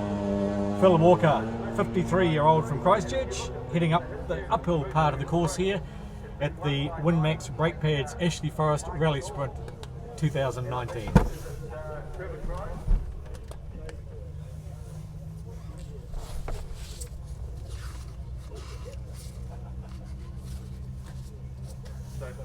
So Phil's history here at Ashley Forest: first in the Classics 2016, third in Classics 2017, and second last year. So Phil will be trying to go back to the top of the podium, I would imagine. Phil Walker and the 13B Mazda RX-7. 42.98 to the hairpin for Phil Walker.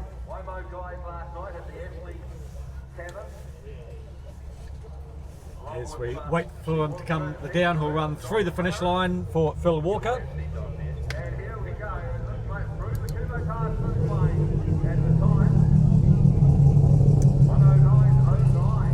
1:09:09 for Phil Walker.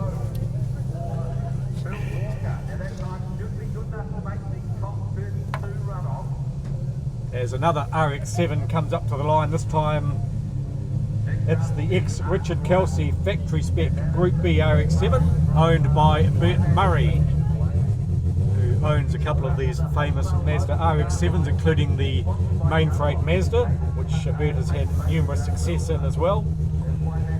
But this year here he has the ex-Richard Kelsey car, and in Mazda colours as run by the Millans.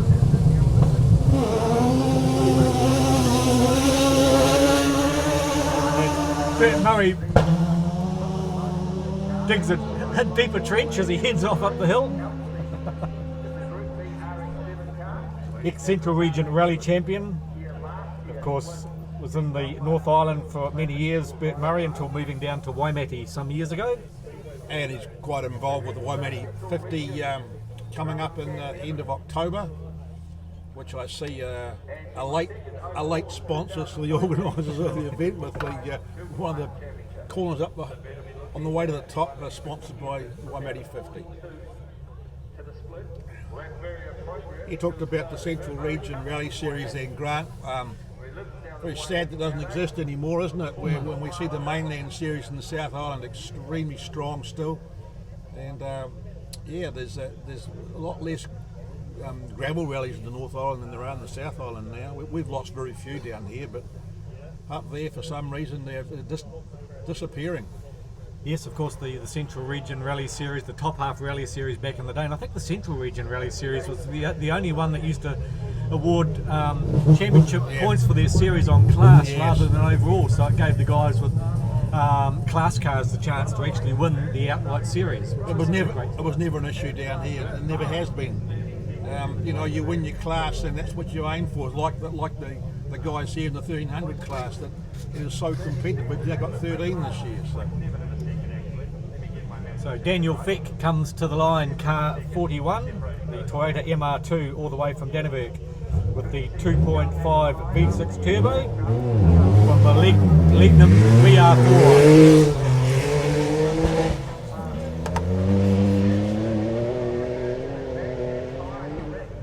So Toyota body, Mitsubishi engine.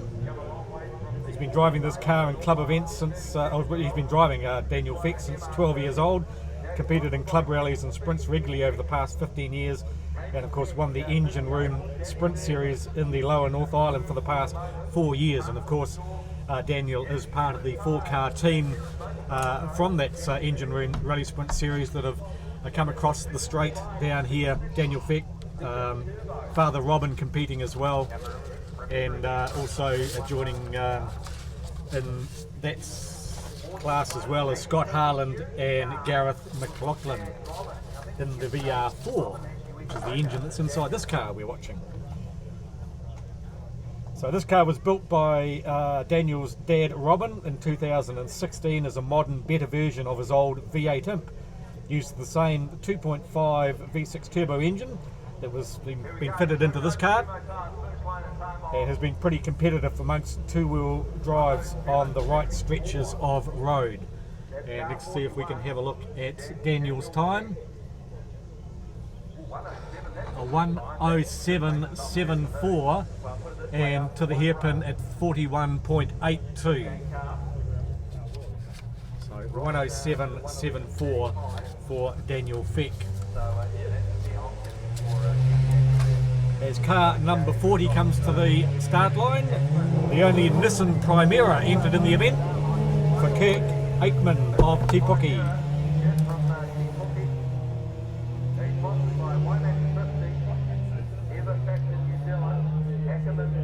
So living in Te Puke, but looking at his motorsport history, a lot of it must have been down here in the South Island by the look of it. Lindsay, Oscar, SS Cup, Classic Racing, 2K Cup, Waimate 50. He's done the Waimate, the Ashburton Street Sprints, Cromwell Street Sprints, Aussie Assault, the 4 and Rotary Nationals, South Canterbury Rally. He's done 2 racecourse bent sprints and even an enduro at levels. But now living in Te Puke and driving this Nissan Primera is Kerr Aikman.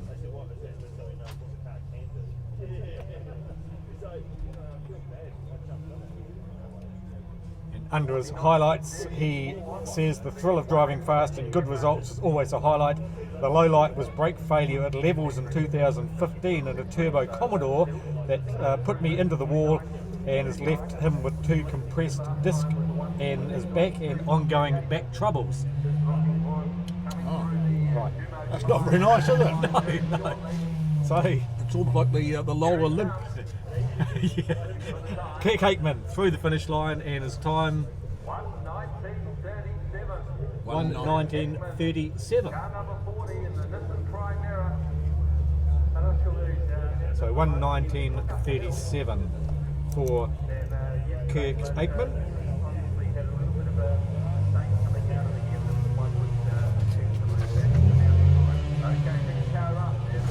As we wait for Paul Cox to come up to the line in the all-black stealth Toyota MR2.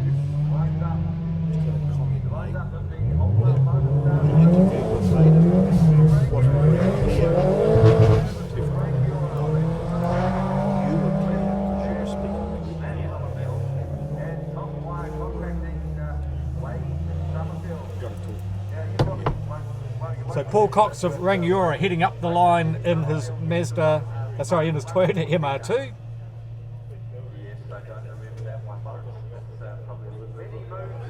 Came here 2 years ago in a Toyota Starlet, and Paul has built this car up. It's done one event, which is the Cust Sprint, prior to coming here to Ashley Forest for the Winmax brake pads 2019 edition, as Paul heads up to the hairpin.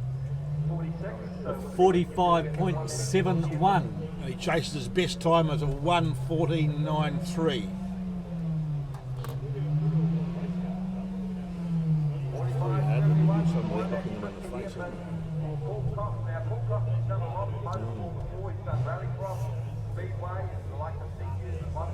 So here comes Coxie on the downhill run and heading towards the finish line now.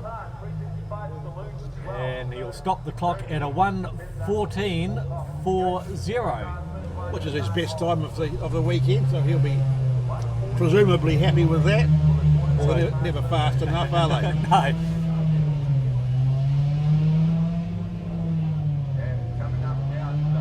So car 38, Jeff Coombe, 57-year-old from Greta Valley in the Suzuki Ignis.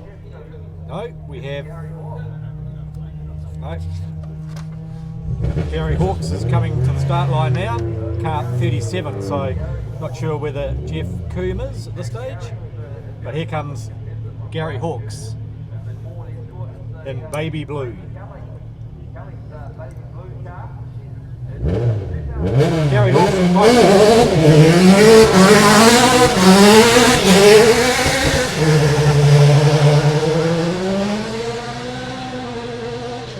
and that is definitely not your run-of-the-mill Ford Escort. 2.5 litre Millington 6-speed sequential gearbox, making 347 horsepower. Frank Kelly's baby blue now in the hands of Gary Hawkes here in Christchurch.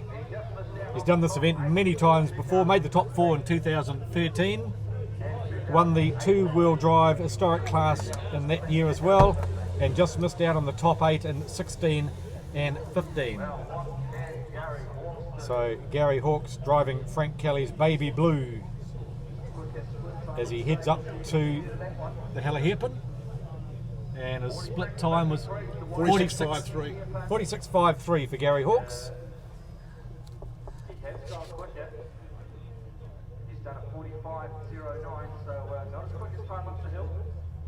So slightly slower up to the top of the hill for Gary Hawkes this time.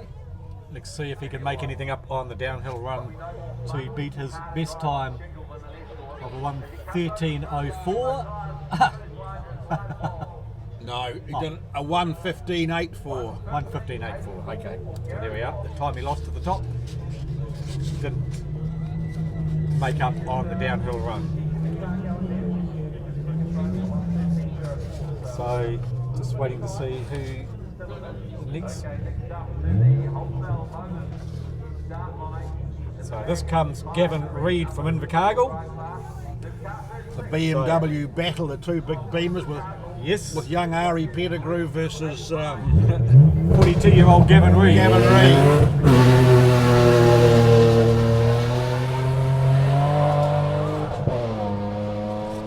So this is his second attempt at Ashley Forest after coming here last year and absolutely loving the event. He did a 1:12.75 in the last run yesterday, which is a pretty darn good time. So he's trying to get into the open 2-wheel drive shootout, and he just missed that last Sunday after a poor Sunday morning run. So he'll be wanting to have a much better Sunday morning this year to try and progress into the elimination rounds for the class cars.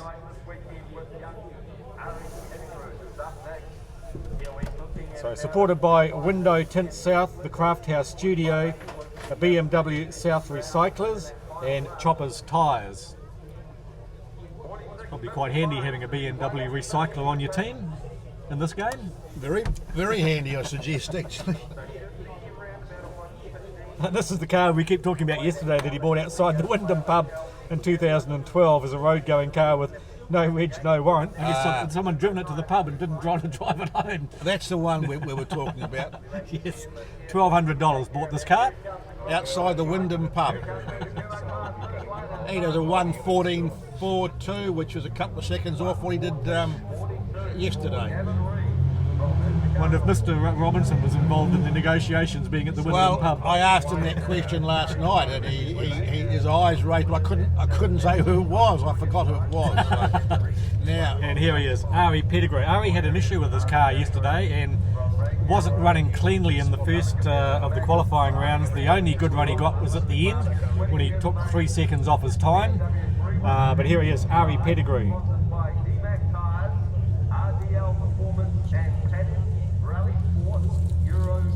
Best result of his career to date is getting 4th overall in this particular car at the Catlins Rally in absolutely atrocious conditions. With an amazing drive run, wasn't it?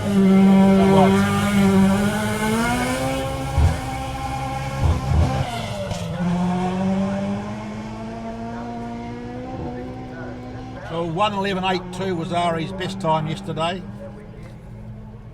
So sounding very strong. So Ari's just rebuilt this engine after an engine failure, so it's the first time the car's been out for a little while. Ari started grass karting at the age of 4, and his first event in a rally car was here at Ashley Forest just 3 years ago. So we'll see what the split time can for Ari. He's done a 45 last time. So supported by DMAC Tyres, RDL Performance, Pattern Rally Sport and Eurocare, the sponsors behind the BMW of Ari Pettigrew. What was the split time there, Lindsay? 43.54.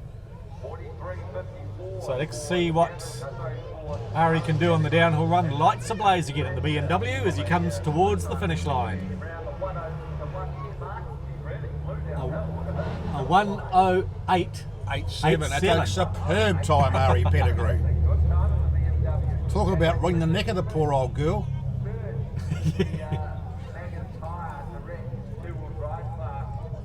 So a good 6 seconds, nearly 6 seconds quicker than the other BMW. Great job. So the Batman RX-7 of Job Quintock comes to the line, 25-year-old in car 65, 13B engine powered car. Never competed at Ashley Forest before, and this car has been built by Q Sport as an ongoing build and development over the last few years, and it's certainly been going well here, supported by Q Sport, Megan Turbo, AVR Performance, GTC Engineering and Pirelli Tyres.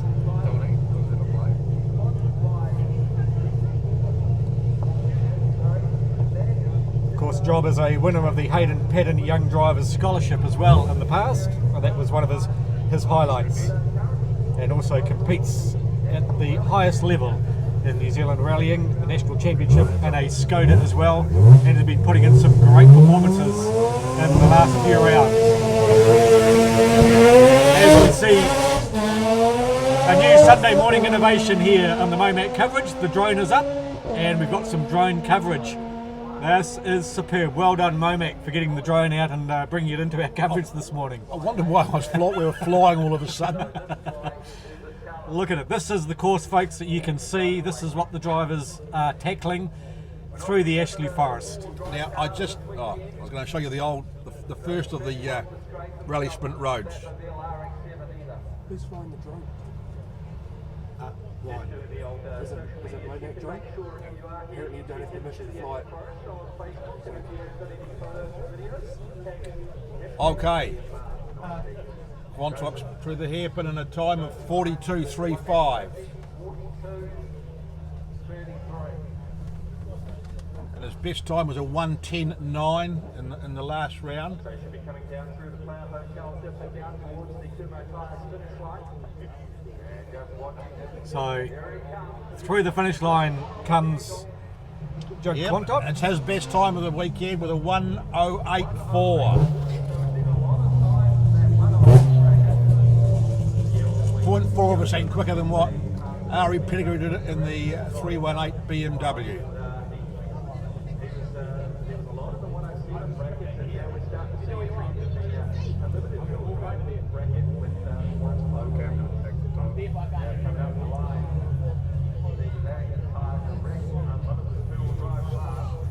So it should be. This should be Robert McCullum. Robert McCullum in the Mark II Escort.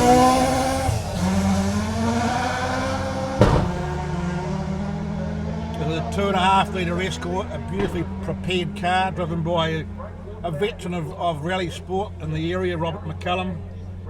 Been around for 30 years, primarily driving Escorts, a Mark I in the beginning. So his best time was a very credible 1:7.34.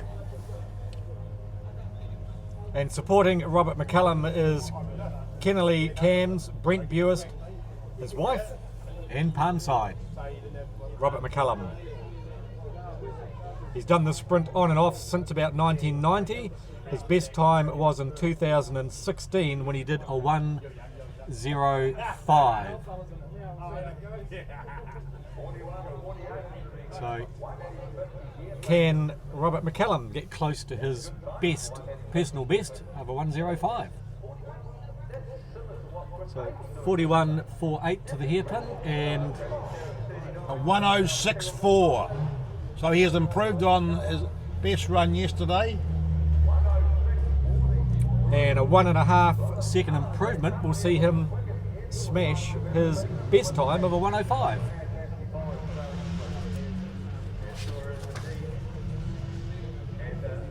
So the next competitor due is Sloane Cox. You'll see a little bit of damage on the driver's right-hand side of that car when Sloane had a spin on the third qualifying run yesterday and took a wee bit of the front panelling off the car. Interesting car, this, Grant. Yes.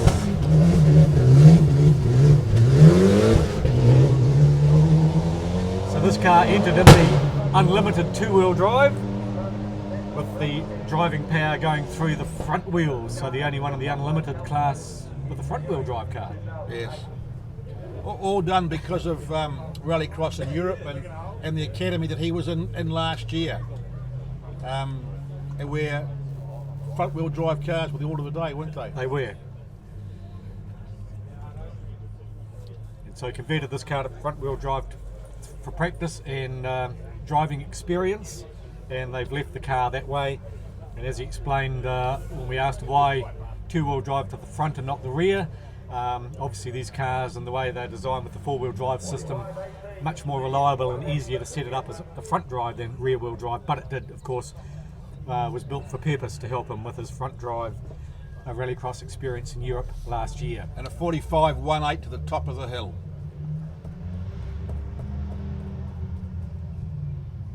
So Sloane is one of the 4 drivers competing in 2 different classes this weekend. And he stops the clock at, have we got a time? 1:09.81. 1:09.81. 1:09.81.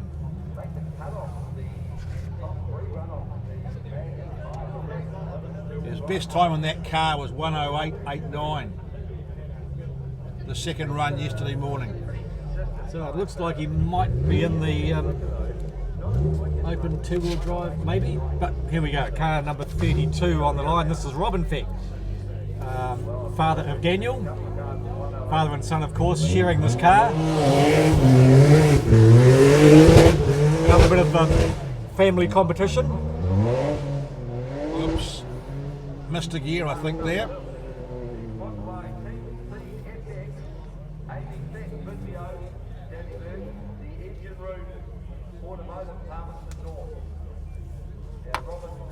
So Robin's been involved in motorsport of many forms for almost 40 years.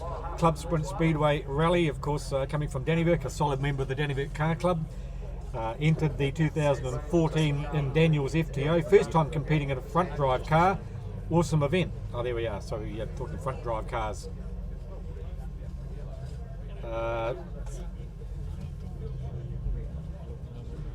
He says his motorsport highlight for Robin Feck was competing at the Race to the Sky in his V8 Imp, and any time he beats Daniel, he says, is a good day. So, 51 to the hairpin for Robin Feck.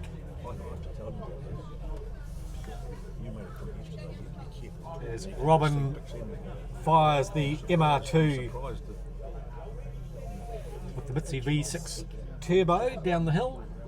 Let's see what he stops the clock at. Robin Feck. She looked like he buttoned off a wee bit.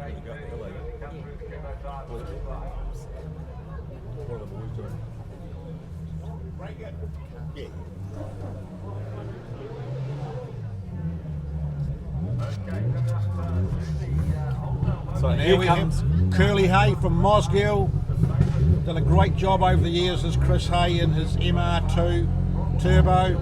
Got a few more wins on it this year. Of course, Chris is the current two-wheel drive record holder with a 102.49. A record that he set last year, beg your pardon, 2 years ago.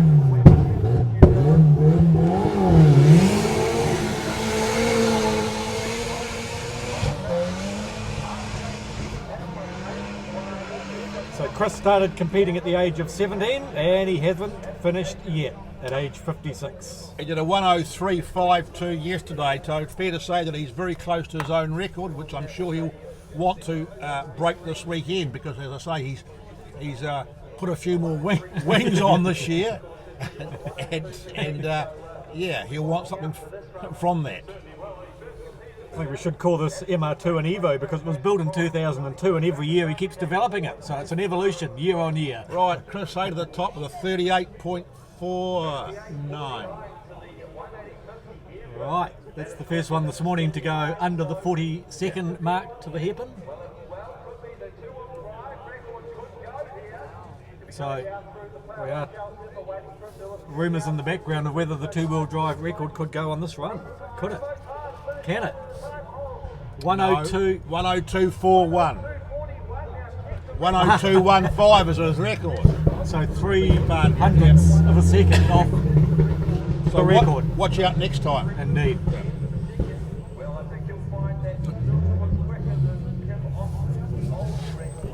So that's a sign of intention for Chris Hay in the Mazda, in the Toyota MR2, Chris Hay car 31.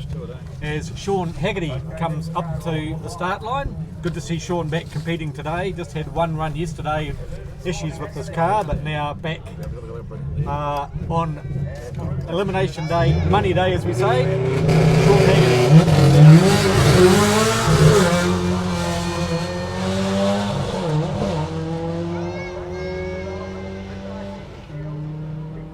The first time he competed here, Sean Haggerty, was in 2017, and I said to him, what happened the first time you competed here? He said he came backwards through the finish line. A memorable occasion, obviously. Yes. When asked him if he could spend a day with a motorsport hero or driver, who would it be? And he put down Seb Auger. Okay, interesting. His childhood hero is Colin McRae for Sean Haggerty. In the Subaru WX up to the Hella hairpin.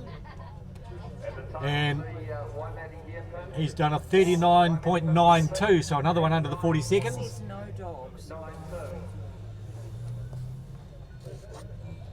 So Sean Haggerty, 4 times he's been to Ashley Forest for the rally sprint. And what does Sean Haggerty stop the clock at this time? 104.68. So only one run yesterday, which was a 107, and now he's done a 104 as we look at the magnificent aerial shots coming from the MoMac drone.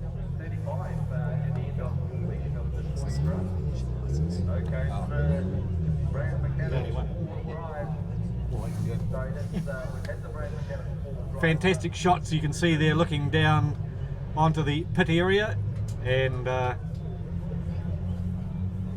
this is the location here in North Canterbury for the Ashley Forest Rally Sprint as the drone looks around towards the hill climb course itself. As Richard Bateman heads off the start line, here you see Richard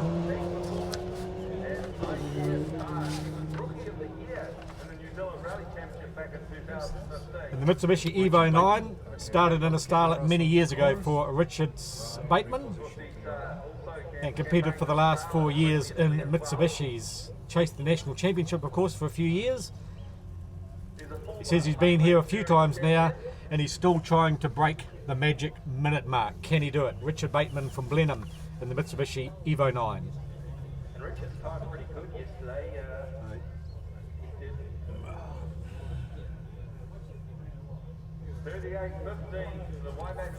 did 38.15 to the hairpin.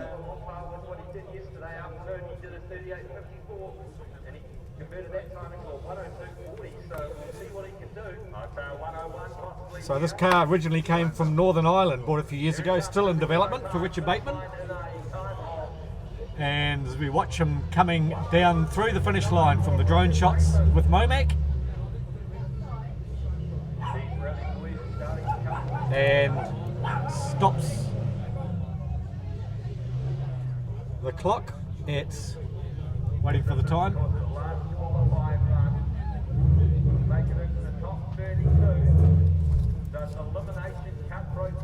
still waiting for the time there, but so coming to the start line now is James Palmer in the Subaru Legacy, car number 28. So James Palmer gets set to head off the start line.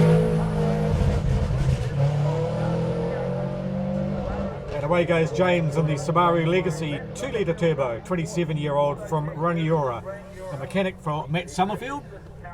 He actually pedalled that car very well yesterday. He says he's mostly viewed here at Ashley Forest, but he did a 106 in 2017 and would like to improve on that. James finds himself in 24th after 3 runs. His best time of 107.95, and that was a 42.15 split time to the Waimate 50 hairpin. And the time to the Waimate 50 hairpin is 41.46. That's not a bad So he did a 41.46 at the top apparently. So we're just having a couple of difficulties here with getting our times through. So we'll give it to you as soon as we can for James Palmer. So a little bit sideways through the finish line for James Palmer, pulls it up nice and steady, and 106.82. 106.82 for James Palmer. A pretty good time for that car. So, well, he's not far away from his best, and if he did a 106 in 2017, he's right on the money on this Sunday morning. As Willie Hawes comes to the line, and the Agile Performance New Zealand Hawco Engineering Services Toyota Celica GT4 ST185.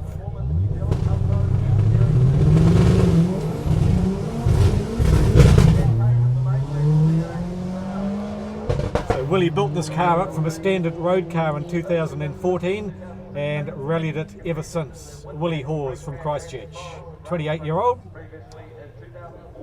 and has competed in the Mainland Rally Series 2015 and 16, and competed at Ashley Forest in 14, 15 and 2017. Willie Hawes on the uphill run, heading towards the Hella hairpin.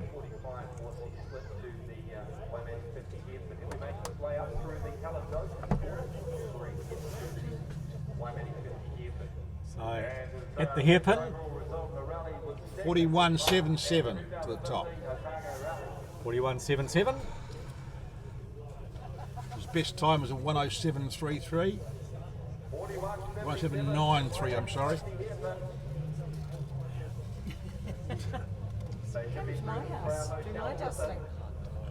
So Willie Hawes comes down to the finish line, as you can see him from the overhead drone shot. And a 106.06, so that's quite a good improvement there for Willie Hawes. A 106.06. As Dave Ollis comes up to the start line, car number 26. Dave Ollis from Wood End Automotive Services.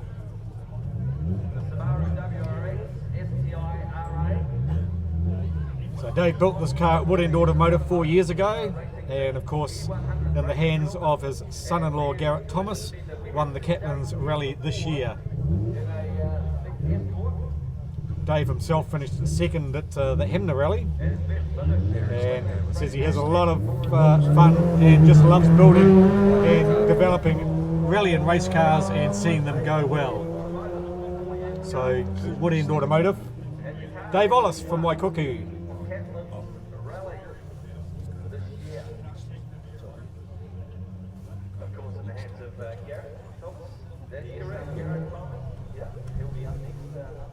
Next time. Later on, he'll be on up. But looking at the times for Dave Ollis, his best time yesterday afternoon was 41.50 split at the 150 here. He breaks the beam at 39.88, which is pretty handy, which puts him on a par with Richard Bateman, fractions slower than Richard Bateman, but right up there. Indeed it is. So he should be coming down through the Player Hotel, different about to appear at the Kumo Tires finish line. Here he comes through the Kumo Tires finish line. And a 105.37 for Dave Ollis. That's a good time for Dave Ollis. I'm sure he'll be. Yeah, that was a 1.5 second improvement, which does put him right in the framework there for the top three. So Sam Hurley, car 25, 27-year-old from Rangiora, not too far away from here. And Mitsubishi Evo 3. So he started rallying in 2011 in a Toyota Starlet and upgraded to an Evo in 2014. Fifth time here at Ashley Forest. His best finish overall is 6th.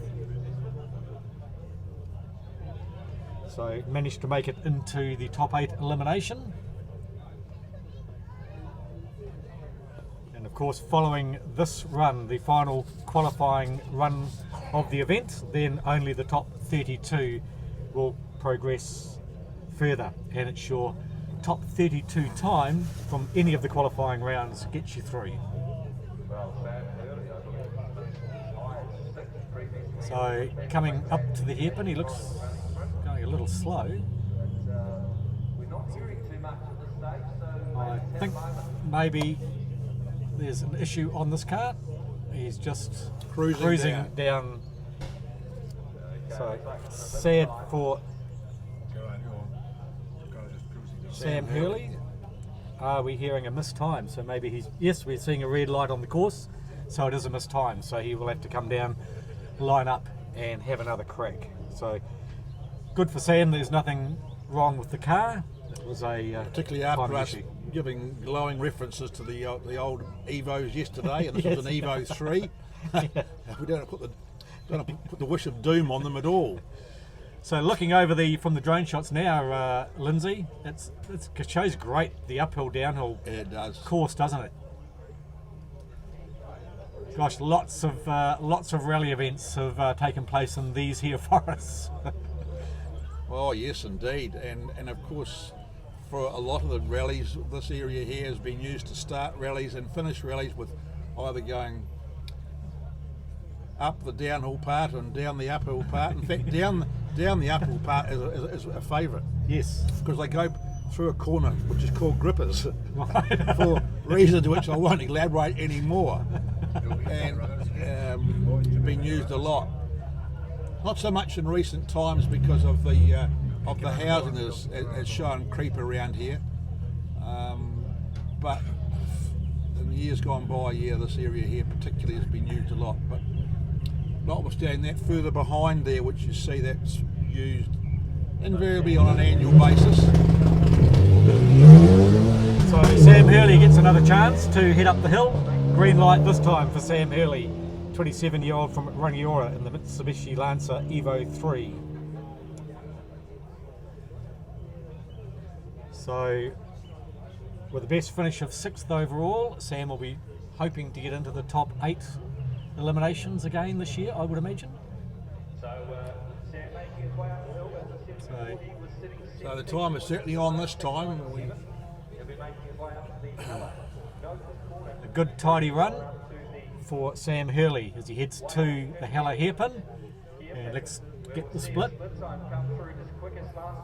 39.81. Chasing his best time of 106.97. So these 4-wheel drives now going under the 40-second mark to the top, which is the sort of mark we've been talking about as the mark you need to achieve to keep going through the eliminations, I would think. And Sam Hurley comes through the finish line. 105.85, so that is his best time to date.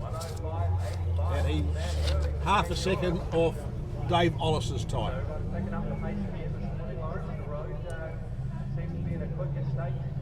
So from Mitzi to Subaru we go again. This is Matthew McClinkley, 33-year-old from Christchurch, car number 23.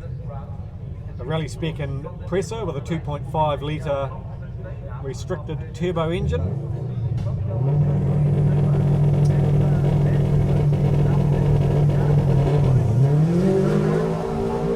And Matthew launches off the start line, up the hill for his first run of the day in qualifying round 4. Matt McGlinchey claims that his claim to fame was here in this event, making TV3's playoffs of the week when he rolled at the Dipper. An achievement I'm sure he doesn't want to repeat again. Yeah, I'm sure, Grant, that's right. His best time this weekend is a 107.48. And Matthew's been paddock racing since 18, started rallying in 2011 with the Ashley Forest Sprint, his very first event, and he's been hooked on this event ever since. And we can understand that. Amazing how many people start out paddock racing in this game, isn't it? Yeah. And a lot of the car clubs do those paddock events, which is just great for the kids to get out and learn a bit of car control. And Auto crosses. So 42 even. down to the finish line comes Matthew McGlinchey, yep. McGlinchey. And his time was, he'll stop the clock at a... Our clock didn't stop, but a 107.75. Yeah, our clock didn't stop.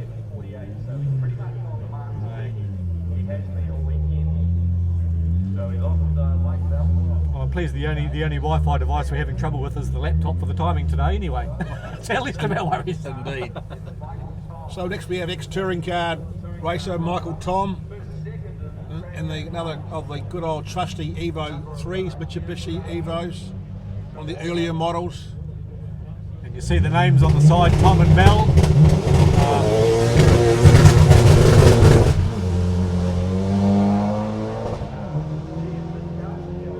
Michael Tom has won this same sort of bracket as McGlinchey and Hurley and Ollis. He did a 107.54 was his best time. Previous years, both Sheldon Bell and Michael Tom have shared this car, but just Michael doing the driving duties this weekend.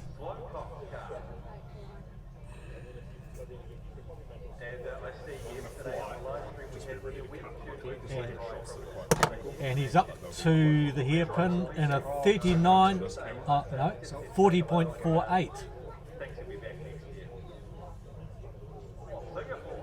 40.48, so chasing his best time 107.54. 107.54. Yep.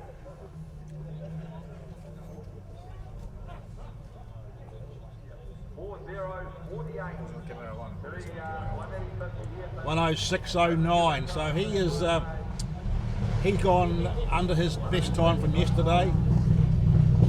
There's a bit of a dogfight there between Tom McGlinchey, Hurley, and Dave Wallace. Car number 20, Corey McCaskill from Cromwell on the Subaru Impreza. 3,400cc capacity engine in this car.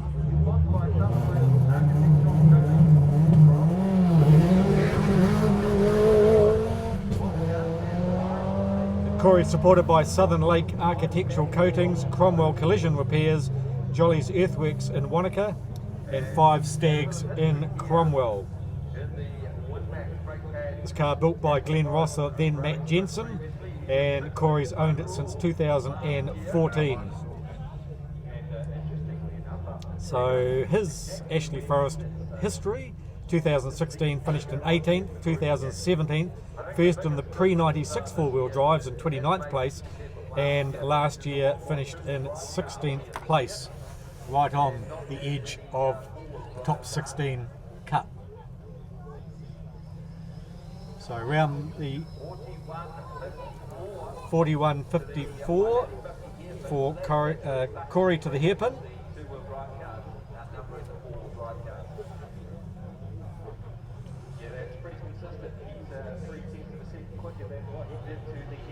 So a little bit quicker than he went yesterday to the hairpin, but what can he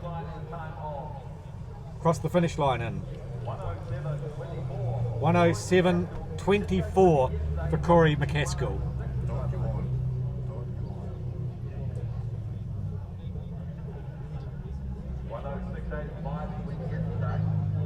You're watching the overhead shots here from the MoMac drone at the moment, as the cars are coming up to the start line.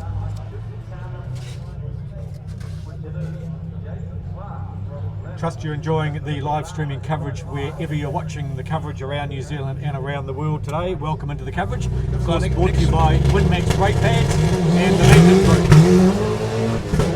Another of the Evos, we've got Jason Clark from Blenheim in the Evo 5. This is his 4th time here at Ashley Forest. He indeed won his class back in 2017. So another one of the Evos, Mitsubishi Evos. Good rally pedigree these Mitsubishi Evos are. This car's had multiple owners over the years, originally built for a Japanese customer, probably one that comes to New Zealand to do our international rallies each year, when we have one. And believe a long time ago, Grant. We had one of those. Well, talking of Rally New Zealand, of course, it's been rumoured that we've been waiting to find out whether or not it comes back to the calendar for next year. Yes, well, we wait in anticipation. I got the doubt somehow with the America's Cup around, all the money's going towards the America's Cup, isn't it? Well, that's why they will only have it for 1 year. Yeah. And so they put in a bid for 1 year before it returns back to Rally Australia. All the money's going, yeah, right. So,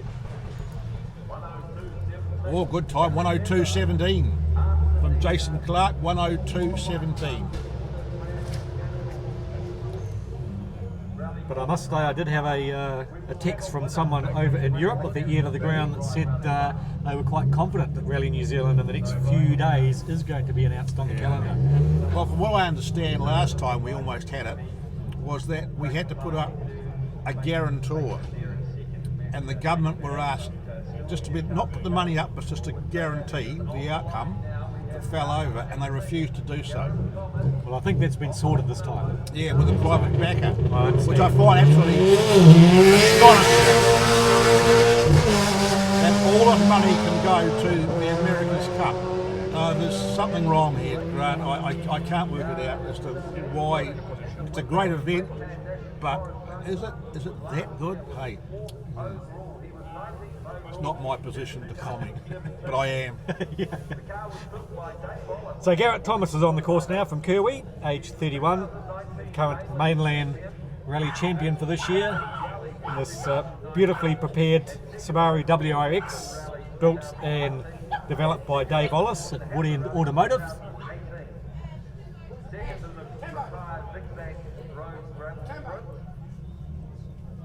So started rallying 3 years ago, did Garrett, and he's really taken to this like a duck to water, one would say. He's done exceptionally well. Just a natural driver, isn't he? Indeed.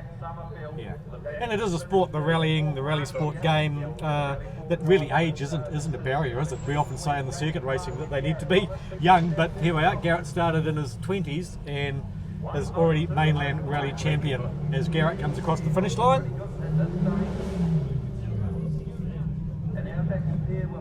So Matt Summerfield coming up to the line, who's been the quickest in this class so far this year. We didn't get Garrett's time. No, we didn't get his time, unfortunately. So we have Matt Summerfield, our local man here from Rangiora, who's right up with the top echelon in the country now. So Matt Summerfield heads off up the rally sprint course.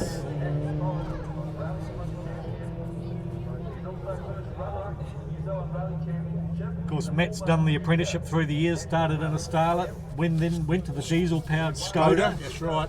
Which I had a ride in, I must say, and it amazed me how torquey and effective that diesel-powered Skoda was. Matt, of course, is a 3 times winner. He only one of 4 people to have won this event on 3 occasions, and he's won it in 3 different cars as well. So Matt gets to the hairpin in a time of 37.93. He chases his best time this weekend of a 1:01.34. So good time to the hairpin, and he's certainly not short of bravery when it comes to the downhill run, Matt Summerfield. He's got Kestrel edge on the side of it, and he really is on the edge. On the edge, and he does a 1:00.82, so right on that minute mark. And as you say, he has taken this car just under the minute, hasn't he, in the past, last year? Yeah, this car he has indeed. So he'll be looking to try and do that again this year. Great run for Matt Summerfield. Matt's best time around here was when he won in 2016 in the Mitsubishi Mirage. He did a 56.72, but he'll be quite pleased with that time, I suggest, Grant, as they move forward now. So Mark Pedersen, car 15, I think, is coming up to the start line now. Yes. So car 16, which is Brendan Hart, we haven't just seen yet, but here is Mark Pedersen, car 15, waiting to have his final qualifying run to set a time for the top 32 elimination. So Mark's been kicking around car clubs for 20 odd years, mostly in the North Island where he used to live. So he's chasing his best time of a 1:09.6, which... And he's competed in 12 full rallies, and his favourite rally is the Rally of the Far North, which was on yesterday. Won by... Do we know? We'll come back to you on that one, Lindsay.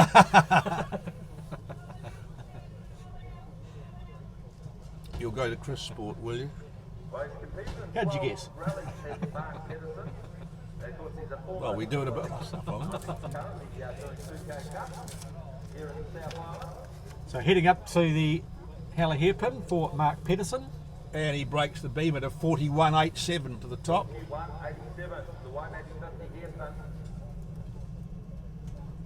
And Mark was sitting 28th overall, his quickest time of 1:09.60. So the 4th visit to Ashley Forest. So that's his quickest split time to the hairpin. Here it comes through the Kimmo time, first time off. 1:09 exactly. So it is his best time. 1:09.00 for Mark Pedersen. That's car number 15. So Mark Pedersen is through. Just over half a second quicker. Okay, now I can tell you the results of the Rally of the Far North. Thank you Yeah. to Chris Sport. It was won by Ben Hunt in the Subaru. So surprise, surprise.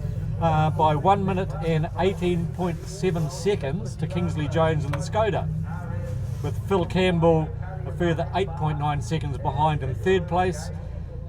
And then we had Thomason fourth, Walker, Matt Jensen, Dylan Turner in the Audi 7th, which would suggest that maybe he had an issue. Then Arnott, Ray Wilson in the Audi finished 9th, and Chris Ramsey in the Toyota, 86, rounded out the top 10. Right, we have Back to North Canterbury we come. we have Nick Clark in the Evo 6. And he did his best time was a 109.81. Previous Raytech overall club champion, mostly competing in hill climbs and street sprints, is Nick Clark. And of course, it is Raytech that put on this wonderful event here at Ashley Forest. And being well supported as we get towards late morning, the crowds are building, heading up the hill for the vantage spots up the top. And just to remind you, if you are heading out, there's plenty of food, refreshments, entertainment at the bottom at the start line and round the pits, or you can wander up the hill and see the various vantage points, particularly those downhill run vantage points, and just see how quick and how brave these guys are. Nick Clark coming down this a course. 44.6 to the top. So he'll be around the 19s again, I guess. Oh, 108.57, which is his best time of the weekend. 108.57 for Nick Clark.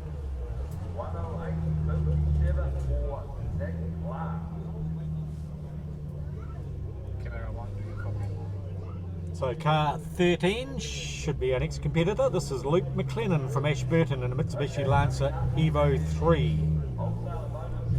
He's competed here at Ashley Forest for the past 5 years and always finishing inside the top 16.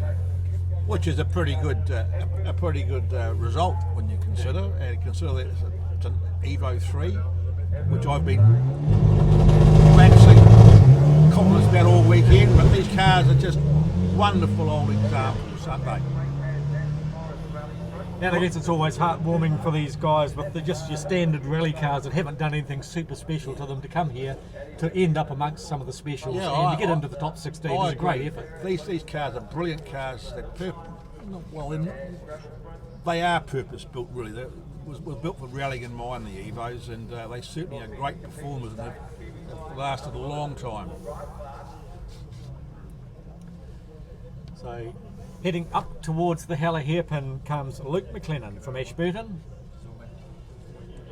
Fair to say they are the modern day BDAs, Escort BDAs and Mazda RX-3. This is the next generation of thoroughbred rally cars. Very well put, Lindsay. Yes. On the downhill run comes Gareth McLennan from Hastings. Of course, he's part of the crew engine room Rally Sprint Series team that have come down from the North Island.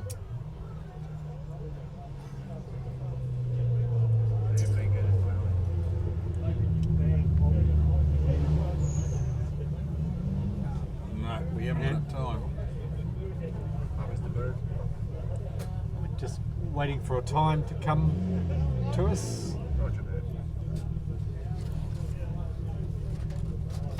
Some of the timing issues may be at control and not necessarily on our side, I think. So while we wait for that time to come through, Jason McConnell car 17, sorry, we've got car 17 coming up on the start line, and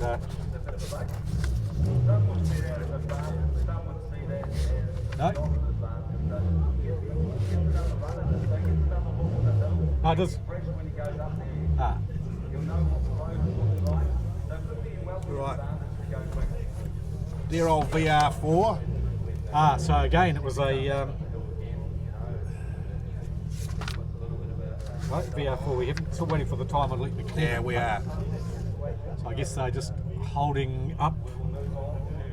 Yeah, no, it has come through. Like Gareth McLaughlin.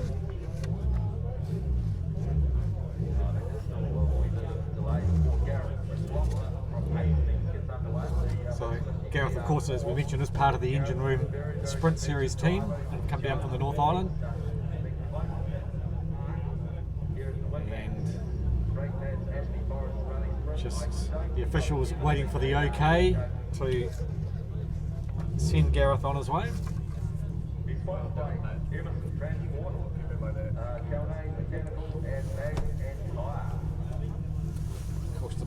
So we have Switch off. switch off again, so probably indicates the timing is causing an issue here, as we have suspected this morning, so we're just waiting for the timing to come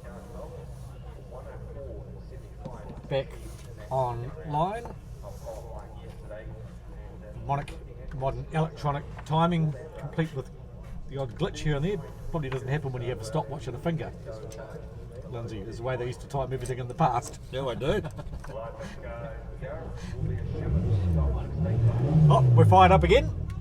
Yep, the VR4's fired into life again. So Gareth McLaughlin from Hastings.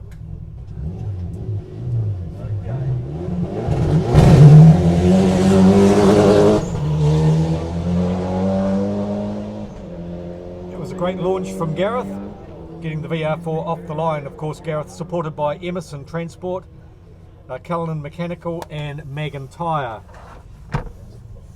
Bought his first rally car, a Corolla, at age 16, competed in many rallies around New Zealand, mainly in the North Island, and he's owned this current car for 8 years, the VR4 of Gareth McLaughlin.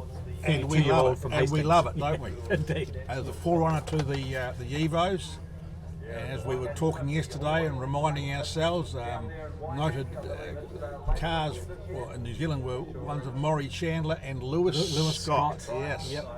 Stewie Eyre had one. Stuart Eyre from Huntley. Yes, correct.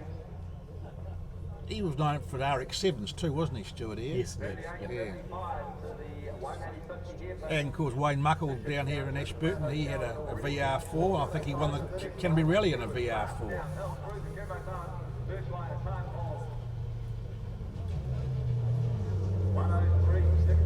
(103.16), which is a very good time It's a very respectable time for the old me. girl. So, third time here at Ashley Forest, he just keeps looking forward to coming back every year. Happy with the results of his last 2 appearances, and he's hoping this year he can achieve a sub-minute run. So 3 seconds to shave off his time to get the VR4 under the minute. So Jason McConnell, known for stock car activity, 12 years in stock cars, 7th time in Ashley Forest, and obviously has a real liking for this event. It's supported by the High Tech Service Centre and High Tech Wheel Alignment and import parts as well. I would suggest Jason McConnell, car 11.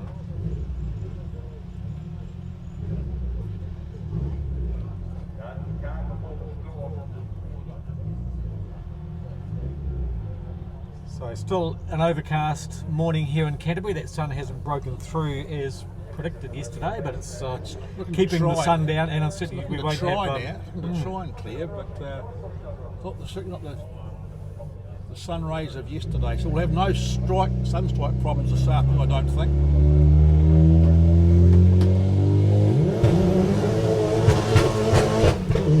So Jason McConnell gets off the line in the Evo 7 and heads up towards the Hella Hairpin. His best time is a 106.98 in round 3 yesterday afternoon.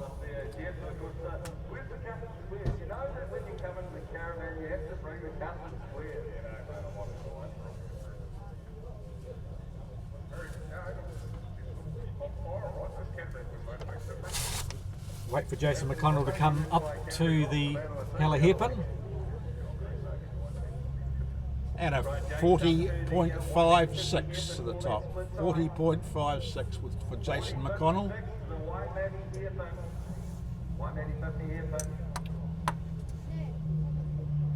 On the downhill run comes Jason McConnell.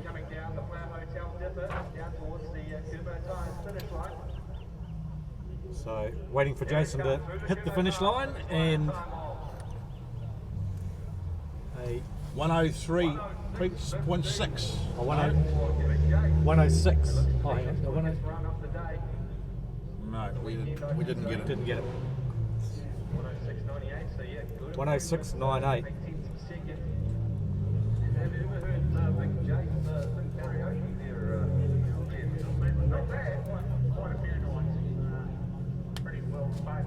Well, 106.15 it was. 106. 1.5. 15. 106.15 for Jason McDonald. So here comes Daniel Feck, car that he's sharing with Father Robin. The V6 Mixie powered FTO.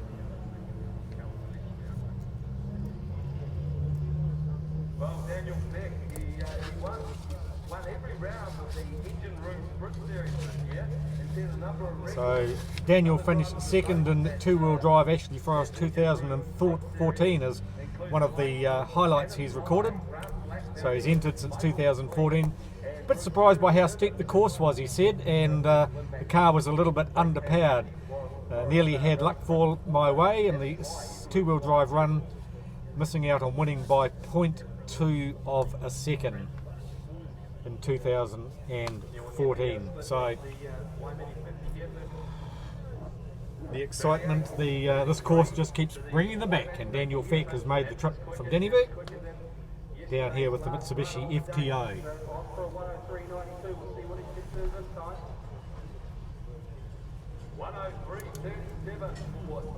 103.37. So going a little bit quicker. Some of them this morning shaving off a couple of seconds, some of them just shaving off hundredths. And had a But couple an of, improvement is an and we've improvement. had, majority have been improvement, haven't they? Yeah. There's a few have been slower, but the majority, as you say, Grant, have been improvements on yesterday. And I think, the track is a bit smoother now. A lot of the gravel's been pushed aside. So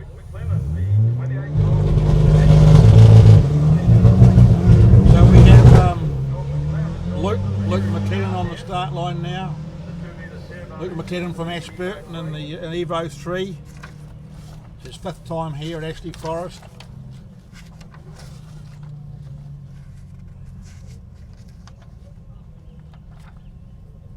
Fifth time here, and 4 times he's been in the top 16, which is a good effort.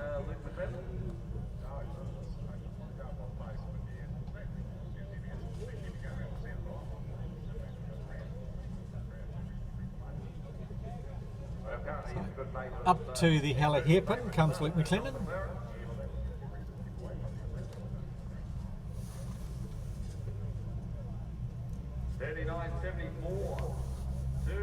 $39.74 up to the hairpin, so under that 40-second mark.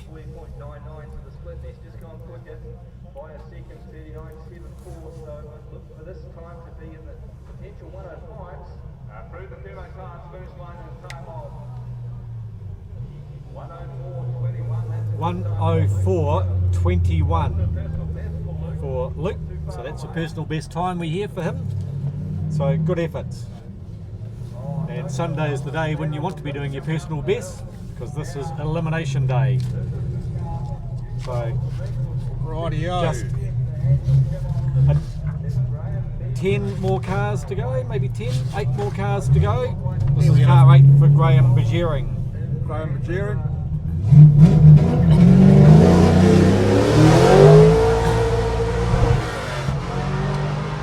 And the famous V8 Starion, made famous by Steve Murphy, a car that has been driven to victory by not only Steve Murphy but also Hayden Padden. And Of course, this car built by Don Hickman in the 90s, of course. no, I lie, I beg your pardon. The Kim Austin Starion. Yeah, it's the Kim Austin Starion. The other lads drove the Cordia V8, so this is the Hickman car. The Starion, correct? Yeah, Starion, which Kim Austin won in 1998 and 1999. Good to see this car going, because in his first run this morning he aborted back to the pits with an issue, but obviously got it sorted and back for his qualifying 4 run.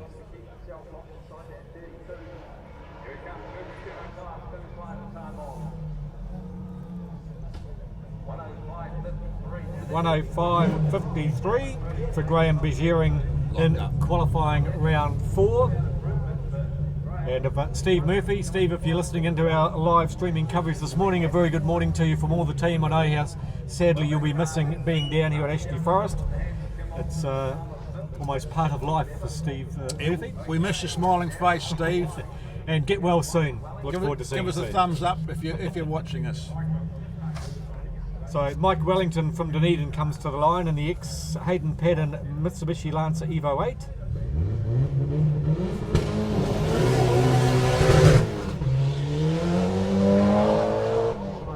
Tells us this car makes 400 horsepower restricted and 500 horsepower unrestricted. Ex-Hayden Paddon. We always go a bit better unrestricted, don't we? Oh, well, yes, I think so. Quite a bit quicker, don't we, honey? It's called getting out of harm's way too. So Hayden Paddon had his very first rally win in this particular car. Used it in the NZRC for many years, and eventually won the New Zealand Rally Championship also in 2016 with David Holder. And Mike has owned this car for 3 years. Still in superb condition. Supported by Mike's Cars, Dunedin Isuzu, Renault Dunedin, and the Turbo Shop for Mike Wellington.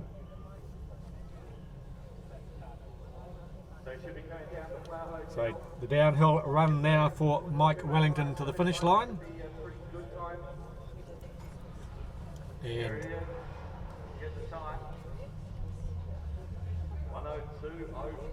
102.05 for Mike Wellington from Dunedin in the ex-Hayden Paddon Evo 8.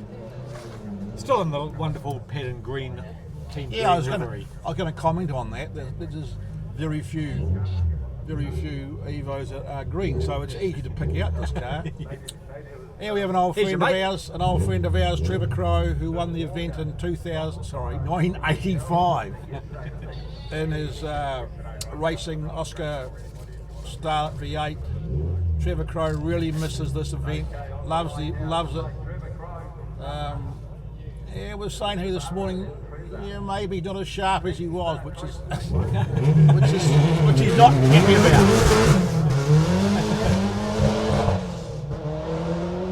Of course, Trevor Crowe has achieved a lot in his motorsport career. Apart from winning here, he's been the New Zealand Touring Car Champion, the Asia Pacific Touring Car Champion, 4 times Oscar champion. Won the 2-wheel drive record at Race to the Sky. Yeah, that's right. He's won the New Zealand Rallycross at Mystery Creek. Talking about Mystery Creek activities a while ago. And he finished 4th overall at Bathurst, so that's something you wouldn't mind crying about, would you? They're pretty good. Right. Trevor Crowe is up to the hip and he's done. And do we have it? No, we split time. But you were talking about Trevor, of course, winning the event in '85 in that in the V8 Starlet and the Oscar car.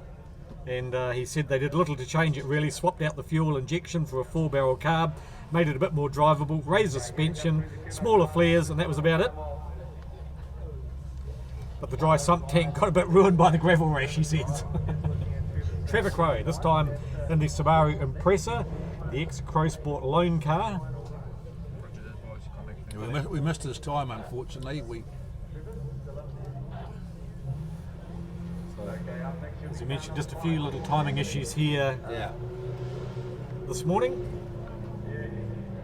But the pictures are coming in loud and clear, hopefully, wherever you are, as Sean Haggerty comes up to the line. Of course, Sean just had the 1 run yesterday, had an earlier run today as car 30, and is also entered as car 5.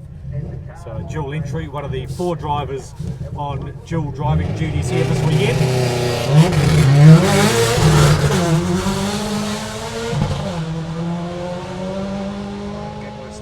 Sean Haggerty, Richard Bateman, Sloane Cox and Daniel Feck are the 4 drivers that are competing in 2 different types of vehicles this weekend. So in the open class, 4-wheel drive, Sean Haggerty.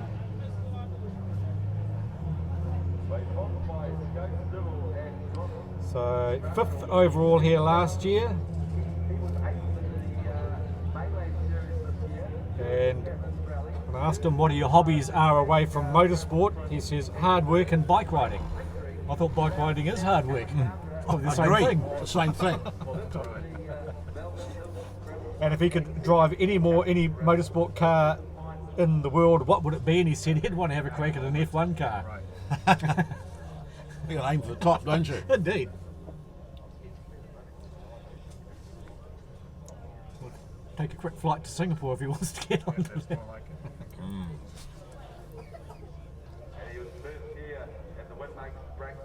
The first motorsport event that Sean Haggerty ever attended was the Catlins Rally. Such a beautiful part of the country and a great competition, great roads. No wonder you get hooked on this game, Sean Haggerty. Yeah, with events like that. Absolutely.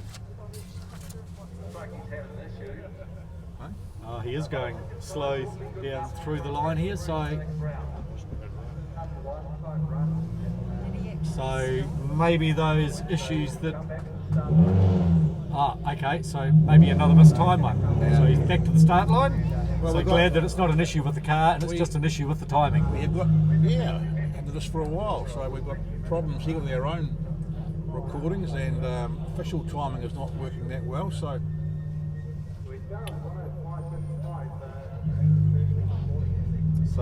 Sean will have another crack at getting up the hill.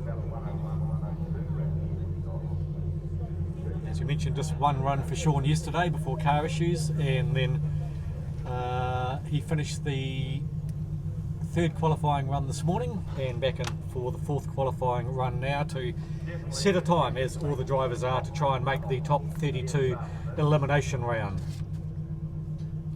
And between the top 32 and the top 16 we'll have the runoff for the top 3 in the 0 to 1300cc class, which currently is being led at this stage by Chris Herdman with the fastest time.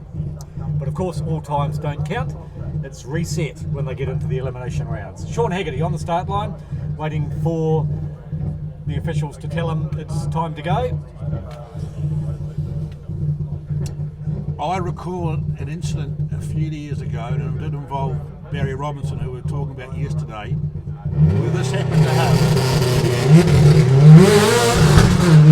He did the same thing and kept on going, and the driver who was behind him protested that he shouldn't have kept on going because it was unfair practice. Right. Yeah, and in the end, it was on the Monday, there was lawyers involved. It's getting pretty serious. Yeah, it was very serious and stupid.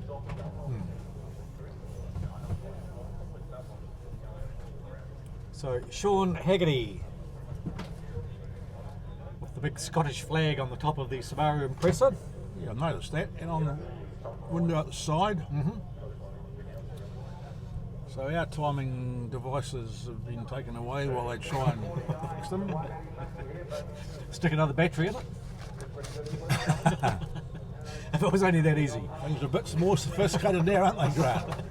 Sean Haggerty comes down to the finish line, and good run for Sean. Let's see if we can hit 1:00:43 for Sean Haggerty. So 0.43. We do apologise that we can't bring you the times on occasions here, and bearing in mind that this is relatively new technology, but we also say that it's still coming to you more than what some of the World Cup reception was last night through another medium. So the boys here are doing a great job, but the pictures are still coming. Chucky in charge might get called across to Japan next week. Yeah, well, I think they need Chuck in charge for Japan. Yeah. With all his rugby knowledge too. Oh, that would run well. Like tall and the bullet bullet like Mirage. Great car this.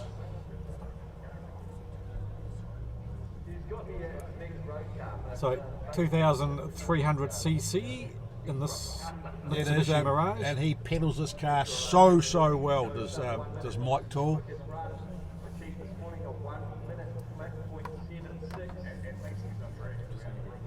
Certainly turned into a quick and reliable car now for Mike. Paul had a few issues in the early days, and not quite as clean around the hairpin as he would have liked.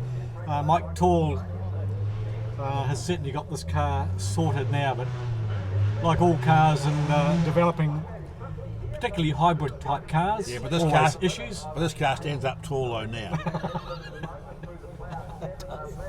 Standing tall as Mike through the finish line. No, he has. He's done a great job. 1:00:38 for Mike Toole. So just 100th faster than Sean Haggerty between the Subaru and the Mitsubishi. As we have Richard Bateman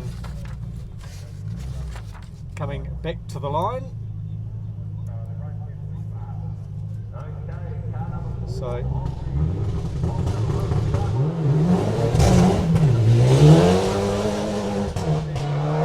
Richard Bateman, of course, double entered in this car. This morning he got to the hairpin in 38.15. So let's see if a little bit of double duties can give him a little bit of an advantage second time up this morning.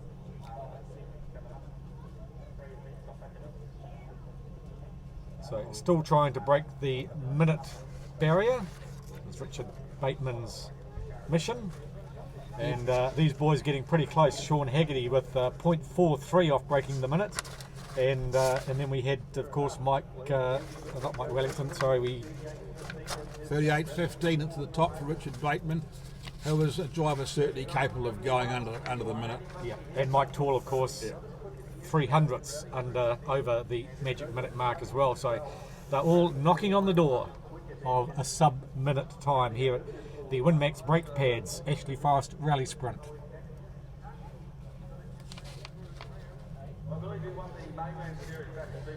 So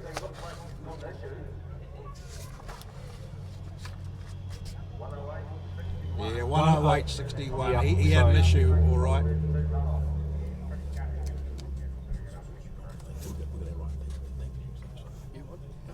So Richard Bateman, unfortunately an issue on that run for Richard. So now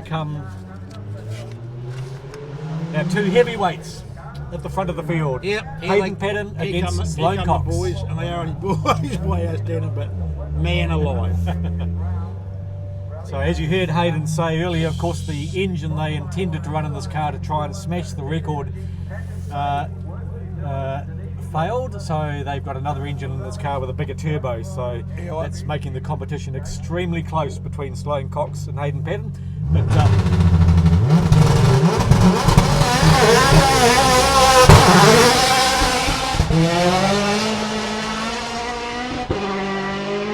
But at least the upside for all of us, Lindsay, is we know that Hayden's definitely coming back next year with that engine to prove a point, so that's great. I do hope people out there did hear the interview. I had reports that it was a little bit faint, and unfortunately the way we're positioned here, we're sort of learning ourselves here about the microphone position, so I do hope you did pick up what Hayden had to say.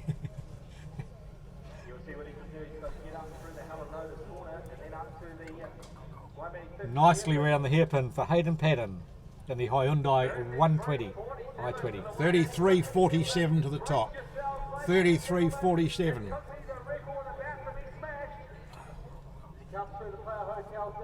Is this a record-setting run? This could be it, folks. This could be it. Does it? 54.14, new record for Hayden Paddon. We've seen it here, folks, live. 54.14. On the MoMac live streaming coverage, a new record for Hayden Paddon, 54.14. Well, he's really wound that turbo up, no doubt. That is a great time for Hayden Paddon. So he came here to set a new record. And he's done it. He's done it. Now, the next question, how long is it going to last? Now, Because Sloane Cox is also a man on a mission. so And I sit in there and I wonder what the late John Wolfe would think, who was our first winner in 1980, who did a time of 1 minute 10. And the RX3 to win the event. a 1 minute 10, A 1 minute 10. and now we're into the 54s. And the course is 1.7 kilometres long. So here comes Sloane Cox in the beautiful Tesla Engineering prepared Evo 10. So we have an Special. afternoon of this to look forward to now. Will it be seesaw? Yes, will it indeed Will it be? be?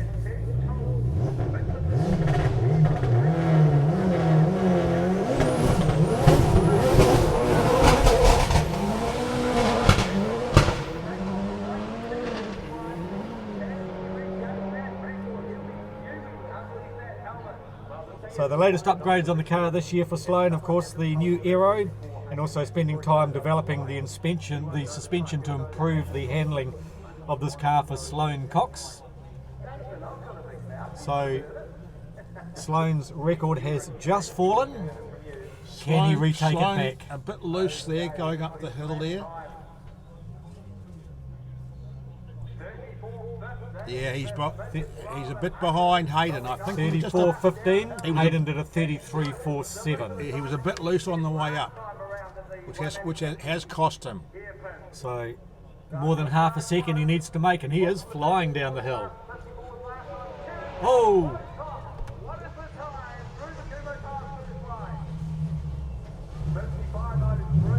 55.03 for Sloane Cox versus a 54.14. 54.14 is the new magic time. So the 55 there on that run for Sloane in qualifying round 4, which brings qualifying round 4 to a conclusion. But that certainly shows, with the gap between them, a 55.03 and a 54.14, this is going to be very close. I think you better put $1 each way on this one, Lindsay. You never know which way it might fall. No, you're right. As we full well know what happened last year too. Indeed. I don't think Alistair McRae expected to win last year, but he did. So there we are, the final qualifying round has completed here in the Winmax Brake Pads Ashley Forest Rally Sprint. We'll now work out the top 32 qualifiers to go through for the elimination rounds, and the top 32 will come next before the lunch break, and then of course 32 becomes 16, 16 becomes 8, 8, 4, 2 for the final. And of course, in between the elimination rounds, we have the class finals. First up will be the 1300, followed by the 13 to 1600, then the two-wheel drive classic, and the two-wheel drive unlimited. So on behalf of the MoMac team, we'll be shortly. back very soon. Wishing you a good morning and back soon. What's happening in the World Rally?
And welcome back to our live streaming coverage. Just a quick note to let you know that the live streaming coverage will conclude in just a few minutes, and we'll be back in 10 minutes or so when we start the full elimination rounds, the top 32. So short break, back shortly.